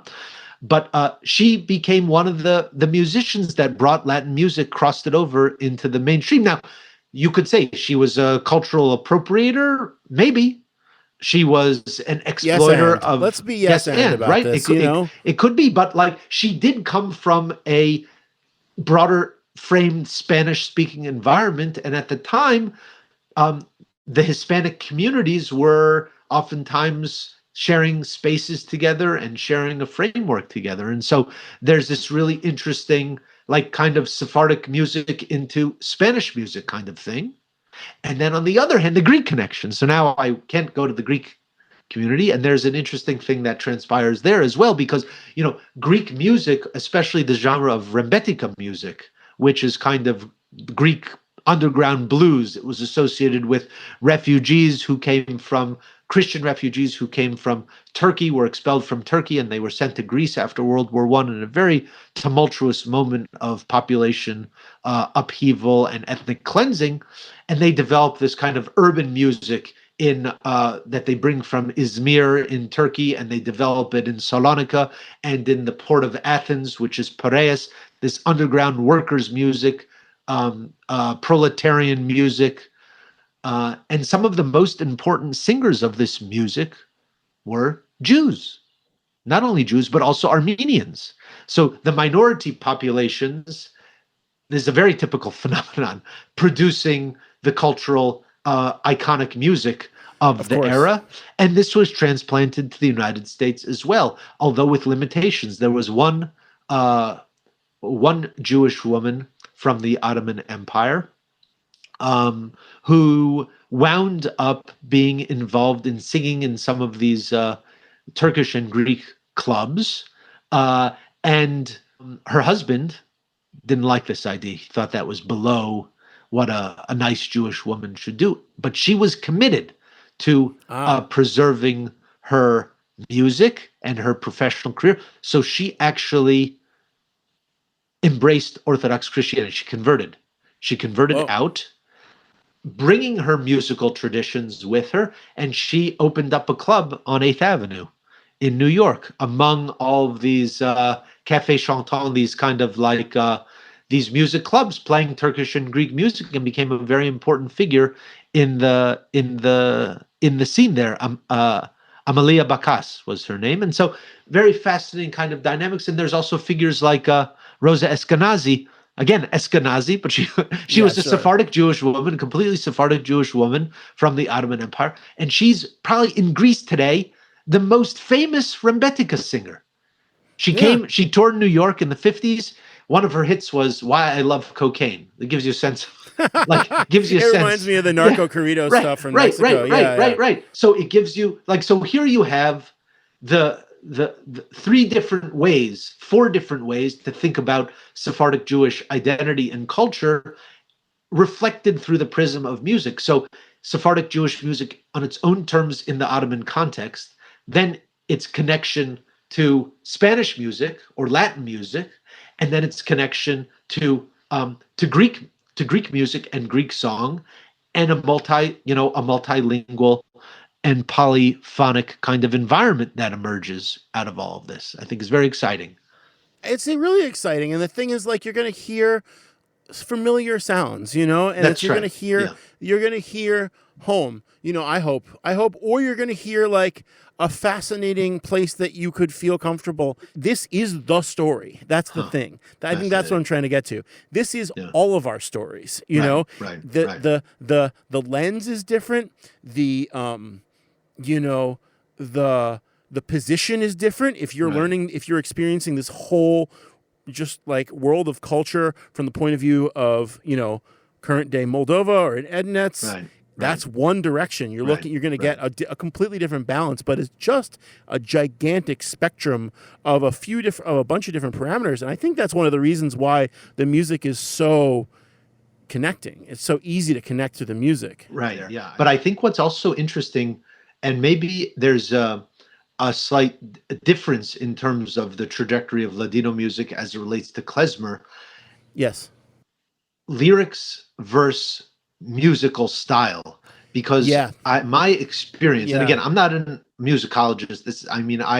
I study music as a cultural historian, not as I'm not trained in any of those things. But if anybody's doing it right, it's all the same. It's just another spectrum. Fair enough. I mean, but what's fascinating to me is that in the Ladino music scene, there was a tremendous rupture, I would say. Two ruptures. One was sort of the disappearance of the music from the public scene because of the stigmatized ways in which both Oriental music became a little bit stigmatized in let's speak in the United States, and then also Ladino. This is not a Jewish language. This is a bastard language. It's not real Spanish. And what transpires in the folk revival that takes place in the 60s is a reframing of Ladino music that is very interested in de-orientalizing it.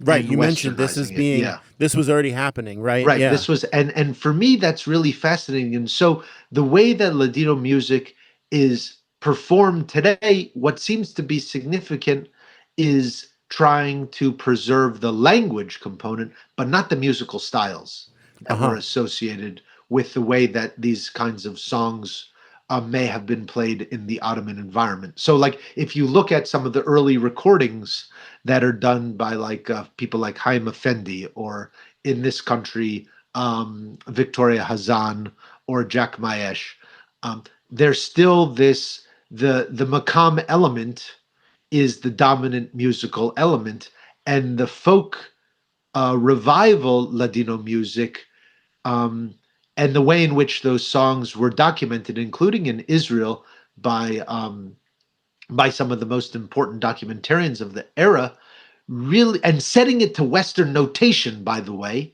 of course, did tremendous violence, I would say, to the musical tradition. Yeah, because you cannot reflect the nuance of the maqam and the half tones and the quarter tones and the improvisational elements. Yeah. And so what's fascinating, if you look at how songbooks, Ladino songbooks, were produced in the 1920s versus in the 1960s, completely different. We have a book from the 20s from Istanbul of Ladino romances, Ladino songs, and these were specifically songs that were to be sung for pregnant women and women have just given birth, and for things like a Berit Milah. But what's fascinating is they give the song. How do you know how to perform it or how to sing it? Gives you the lyrics, and then it says the maqam. And that's it. That's it. Great. So they expect you to know, well, maqam Hijaz is like this, or Sibach is like that, or Evid is like that, and you would perform it. In the 1960s, nobody knows maqam. Yeah.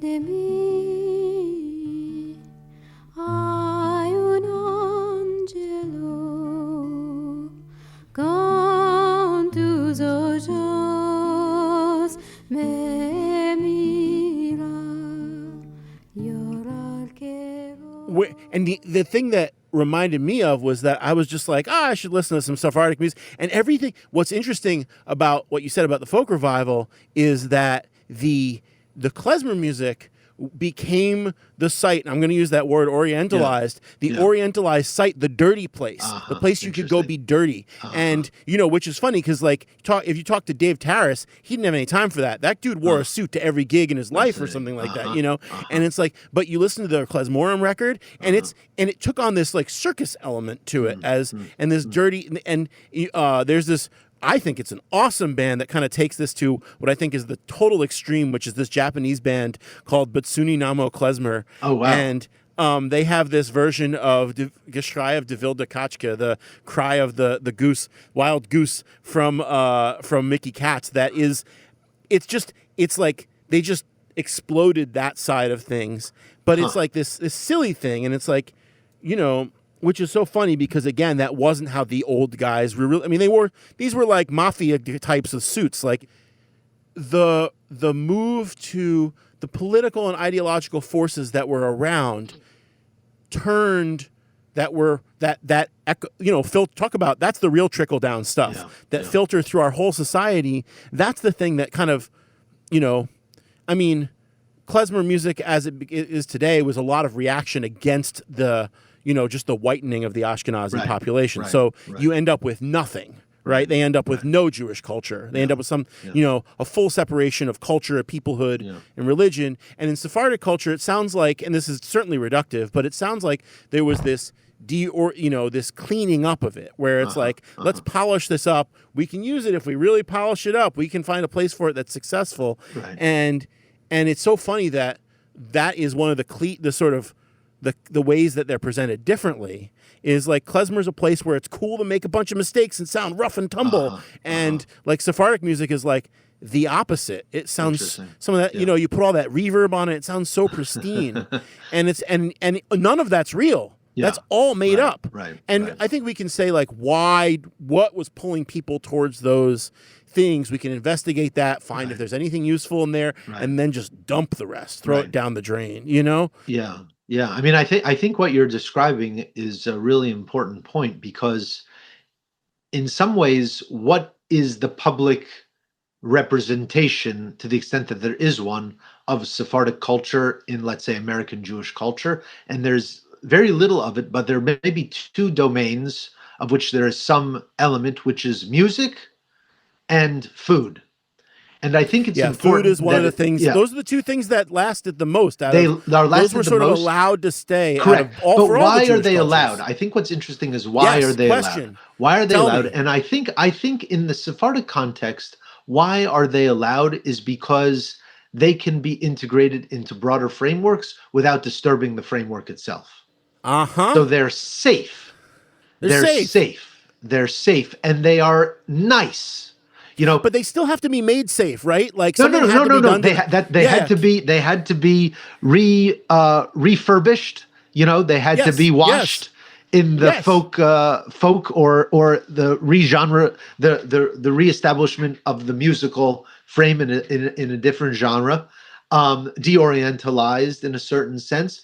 But what's important there is that it doesn't challenge the broader structure in a certain sense. Like so it becomes disconnected. Like food, like if we go back to the cafe, that's right? And the site of the cafe as a place of food, of music, but what was also the cafe? Site of politics. Absolutely. And oftentimes, both among the Yiddishim, if you'll permit me to use that term, and this is your episode, Devin. We might keep it though. And the Sephardim was radical politics. Radical politics. And so, there are songs, like one of the most interesting songbooks I've come across is a songbook of socialist anthems in Ladino, published on the Lower East Side around World War I. And this, come on, people! It's the same. We are one people, whatever. Correct. But what's fascinating there is two things. Number one, nobody knows these songs. I mean, today they will not be. They're not part of any kind of repertoire that would be performed in public. Nor are the politically radical songs or satirical songs that were performed in places like Salonika, Istanbul, of which there were plenty. Those have been lost, and the stories connected to them, have also been lost. What's interesting about this Ladino socialist songbook is that the Ladino is already in the process of being Spanishized, because they're already recognizing that they can create bonds of solidarity with the other Spanish speakers. So they write some of the words they write in like Castilian, but in Hebrew letters, and then they'll gloss it in the Ladino. So the person that may not know the standard Spanish, they can understand it a little bit better. And then when they're chanting it out loud, passersby would likely hear it as a Spanish, as a Spanish song. And so, they have songs about the proletariat or protests against serving in the military, or songs that praise the red flag or that promote the Russian Revolution, like all these kind of things that you would imagine would have been part and parcel of the cultural musical scene. They existed in Ladino too.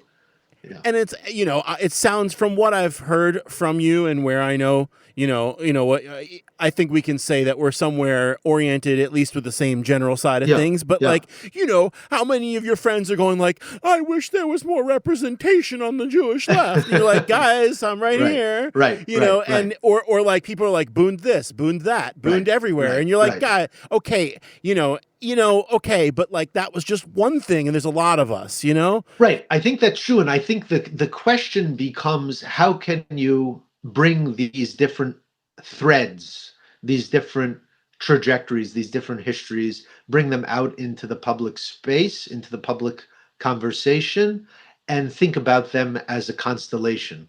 There's the Bund, sure. There was the Socialist Workers Federation of Salonika, sure. There were active leftists among the Jews in Morocco, very important Moroccan Jewish communist participation, in Egypt, in Iraq.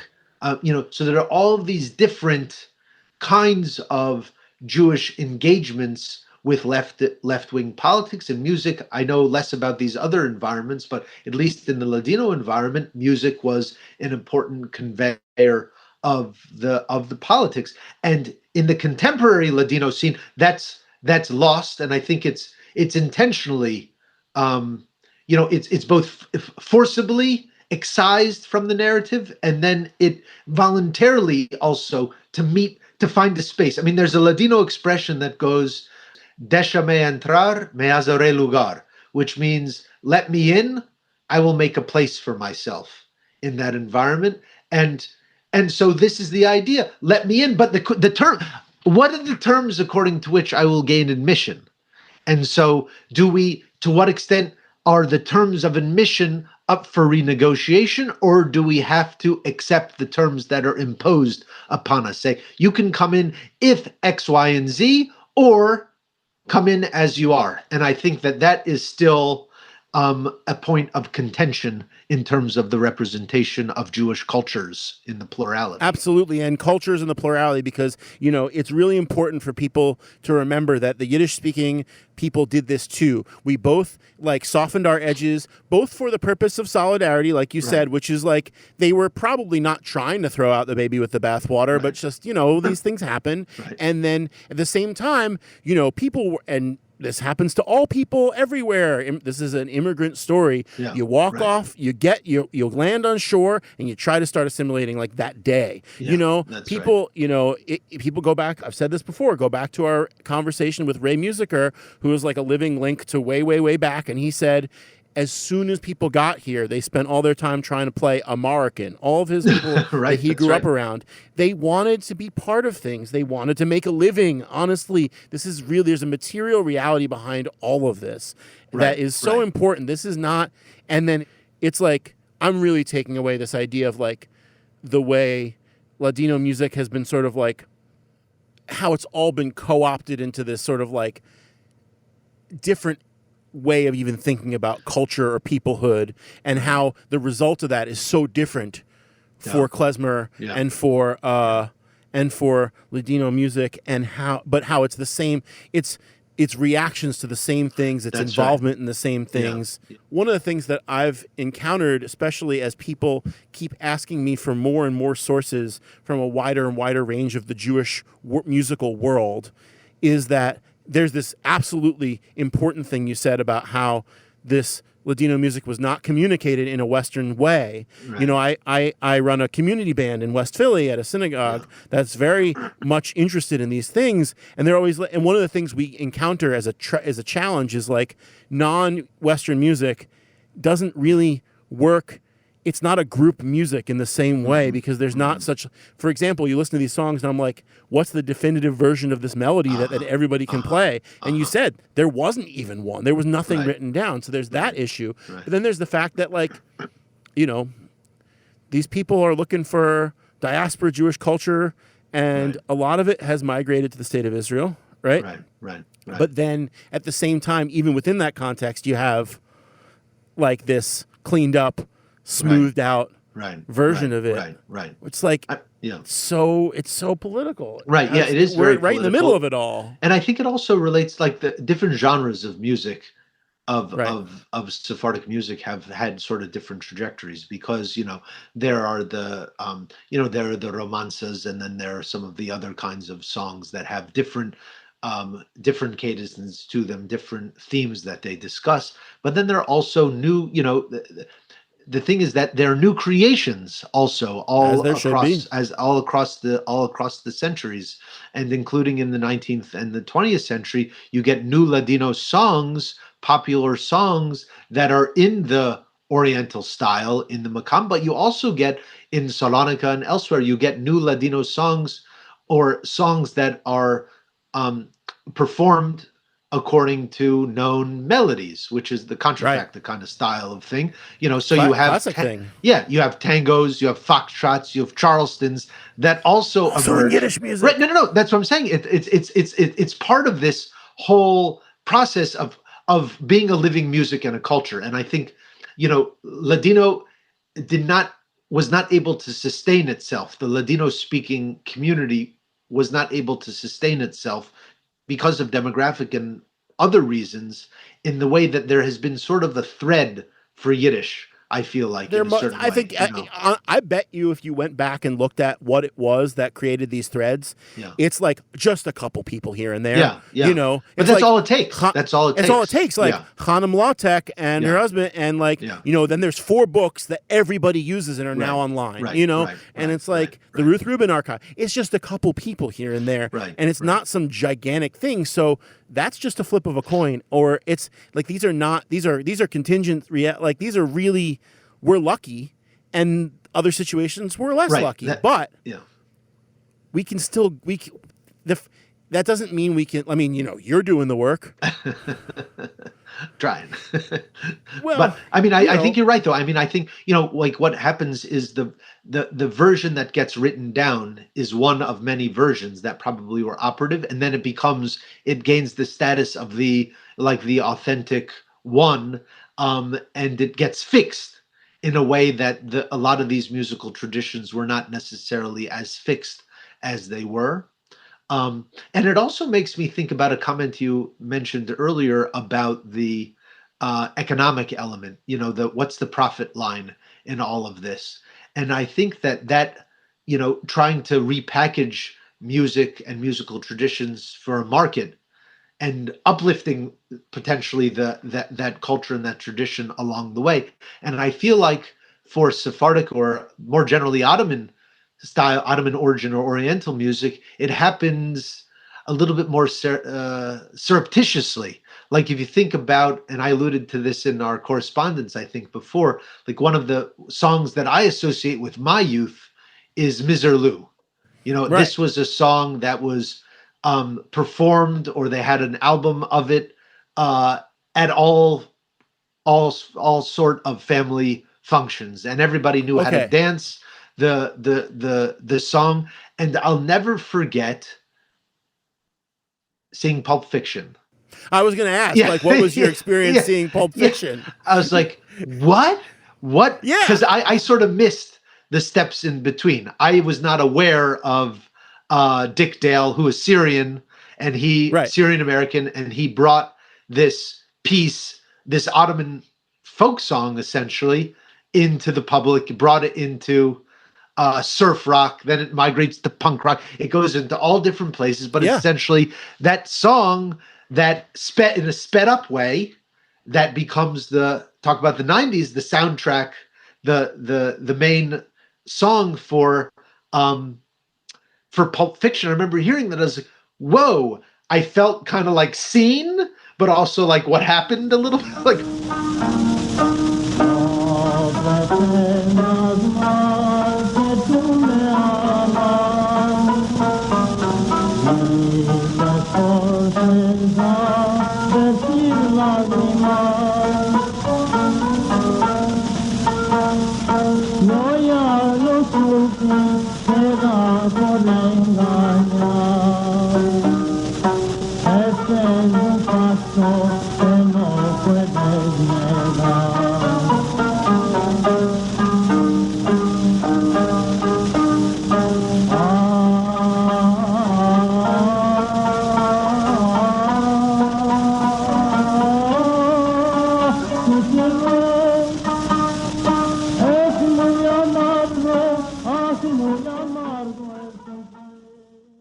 I can just think there are so many elements of Dick Dale's performance of that song that are drawn from, this Levantine or Ottoman style, like, or like that we would associate, like the yells, which is like, the it's like all there. The fact that he's just playing the oud on electric guitar or bouzouki on electric guitar with that picking style. And it's just like, I mean, this is the best thing that music can offer, where you can just, is my favorite thing, where you just do what you do and then you just flip the script a little bit and suddenly it's something new.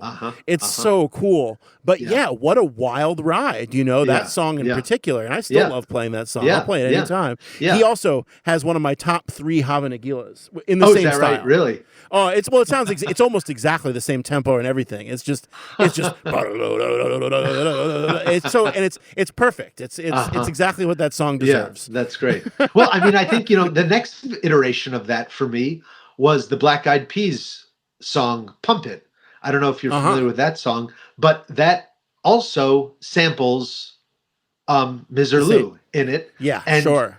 And Black Eyed Peas came and performed at my college, and I didn't know who they were. And then they start playing this song that has this sped up Miserlou. I was like, hey, that's like our song, but it's like not our song. It's like everybody in the Eastern Mediterranean song, but now it's here on the stage.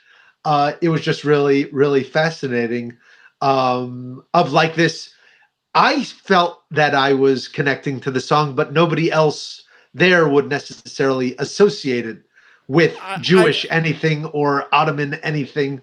Oh my God, I can totally relate to that feeling where you're like, I have this deep connection to the song that just for me and like maybe 2 other people, you're like, hey, check it out. And they're like, I don't know what you're talking about, but right. That's it's such an identifiable, like, few verses of music there, but I don't think people recognize or appreciate the origins of the song, the trajectory of the song, and it was performed in all the languages of the region. I mean, the earliest recordings are in Greek, but they're also Armenian and Turkish and Arabic and Ladino record. I mean, there's a Ladino recording of Miserlou from the 1930s or 40s already. Oh, that's sick. That's so cool. And it makes sense because that recording and Dick Dale, even though he was a Jamie Cano guy who played at like a pretty gnarly, but, sizable venue that like within the last years of his life, I wish I had gone and seen it in Philly. But it goes along with this whole post-war 50s invention of hi-fi stereo recording systems and like Martin Denny and Exotica. There was this entire genre called Exotica. That's right. Talking about Orientalism. I'll send you this podcast. There's a great podcast called Sound Expertise. And there's a really interesting, there's many great interviews that are relevant to our thoughts, but there's one about the history of bossa nova, and it's about like just like this sort of like cosmopolitan. This goes right along with the cleaning up of Sephardic of Ladino music. It's like that time period looking for this kind of like thing out of the dirt, out of the back into the clean, back and forth. But so this is maybe a moment where we can sort of start steering ourselves towards something of a close, but I want to, it's a perfect segue to think of where you come in now, so you have all this knowledge. I'm sure you're still gaining knowledge and building resources, but you mentioned in the Jewish Currents podcast that you're also creating new stuff. So the big question is, in this world of, throw out that post-vernacular world that we sort of inhabit sometimes, this world where we have possession and and like fermentation of all these threads that aren't from our direct personal experience, and we build these worlds and everything. What are the things that you have done for yourself or other people, and what are the things that you would love to see happen? Maybe we separate those two in order to build the kind of literacy of, if you're talking about music, for me, it's always about musical style and technique and understanding of elements to create music that carries, for me, the best richness, the full flavor of the stuff that drives us. It's a great question. And I think, in the American context, dealing with Ladino music, I think we have to do quite a number of moves in order to get to a kind of a reclamation of the Oriental musical style of the Ladino music, which I think would be really great. I really enjoy some of the contemporary Ladino performers who perform Ladino music in different styles. I mean, there are so many different styles that are out there in which Ladino music is performed. But for me, one element that is missing is the alla turca style.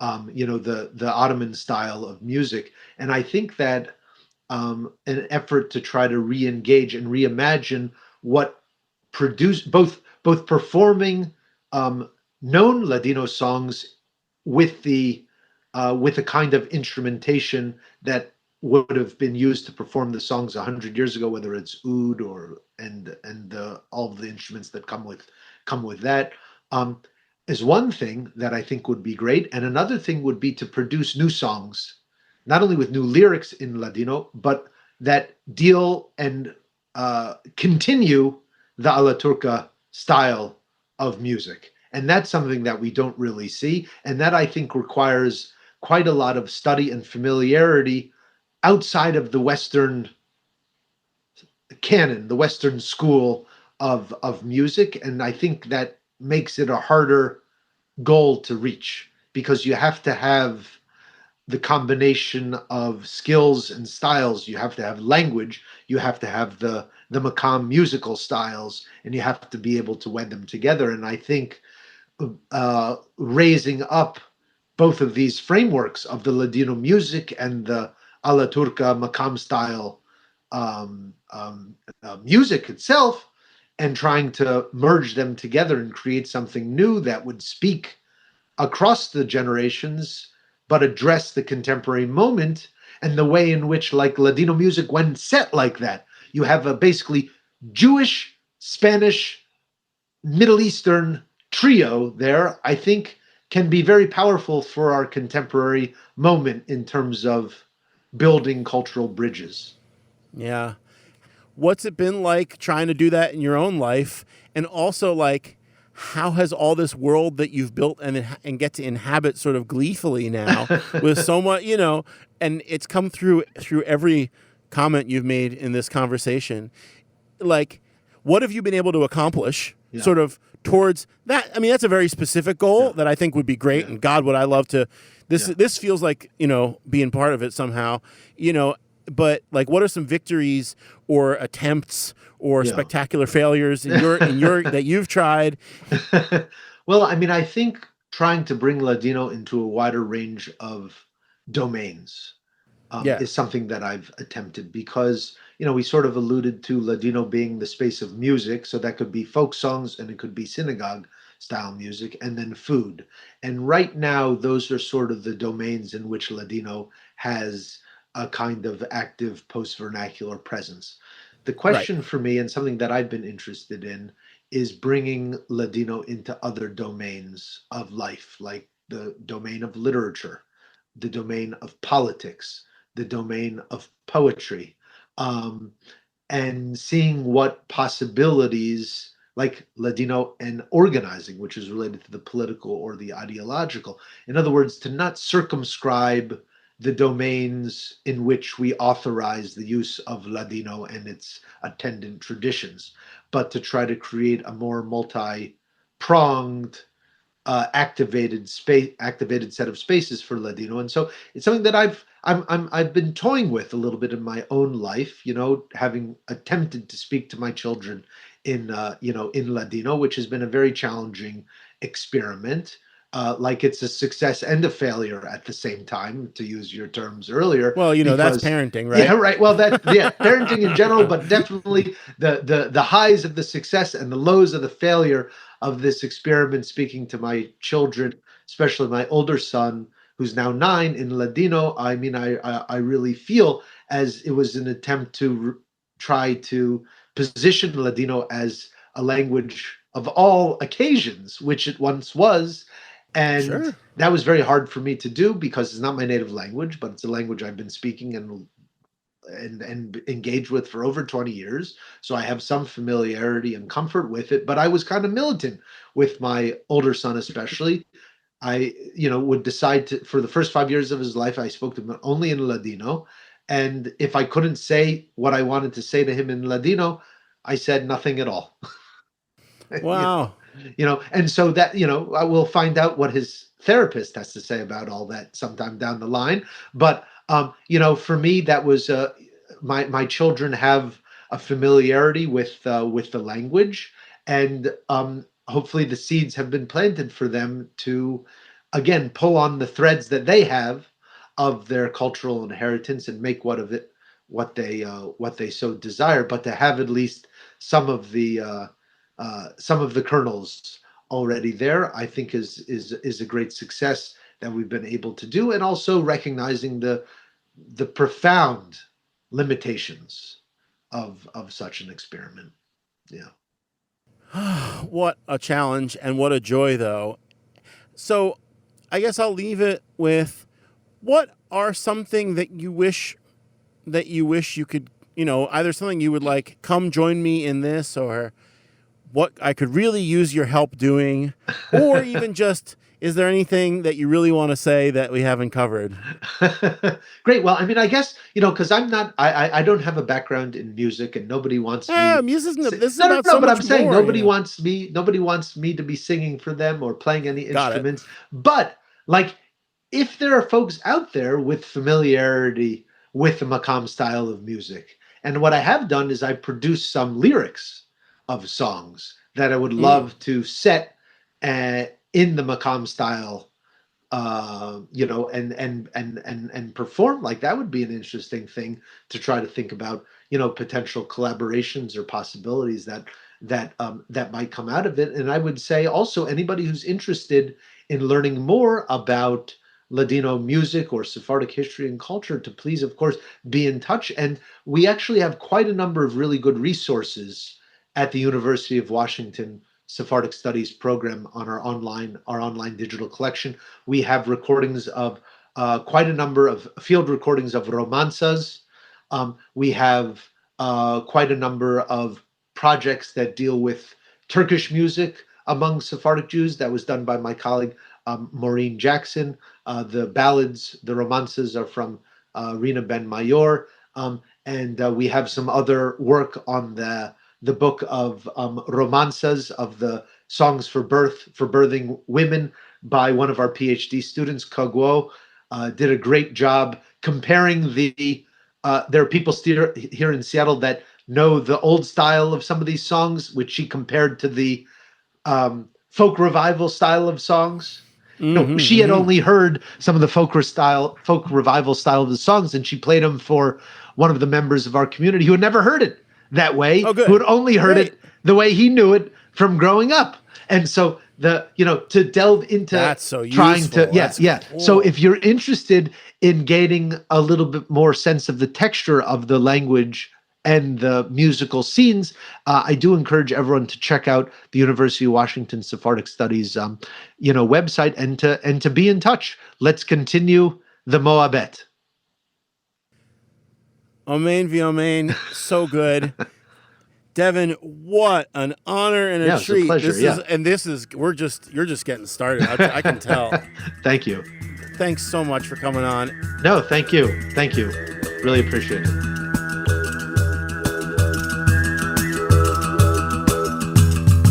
Yo soy mancebo del do, que camino con honor. Cuando veo a Guilla hermosa, ya me toma, me tembero. Ay de presto, presto, échale al cesto.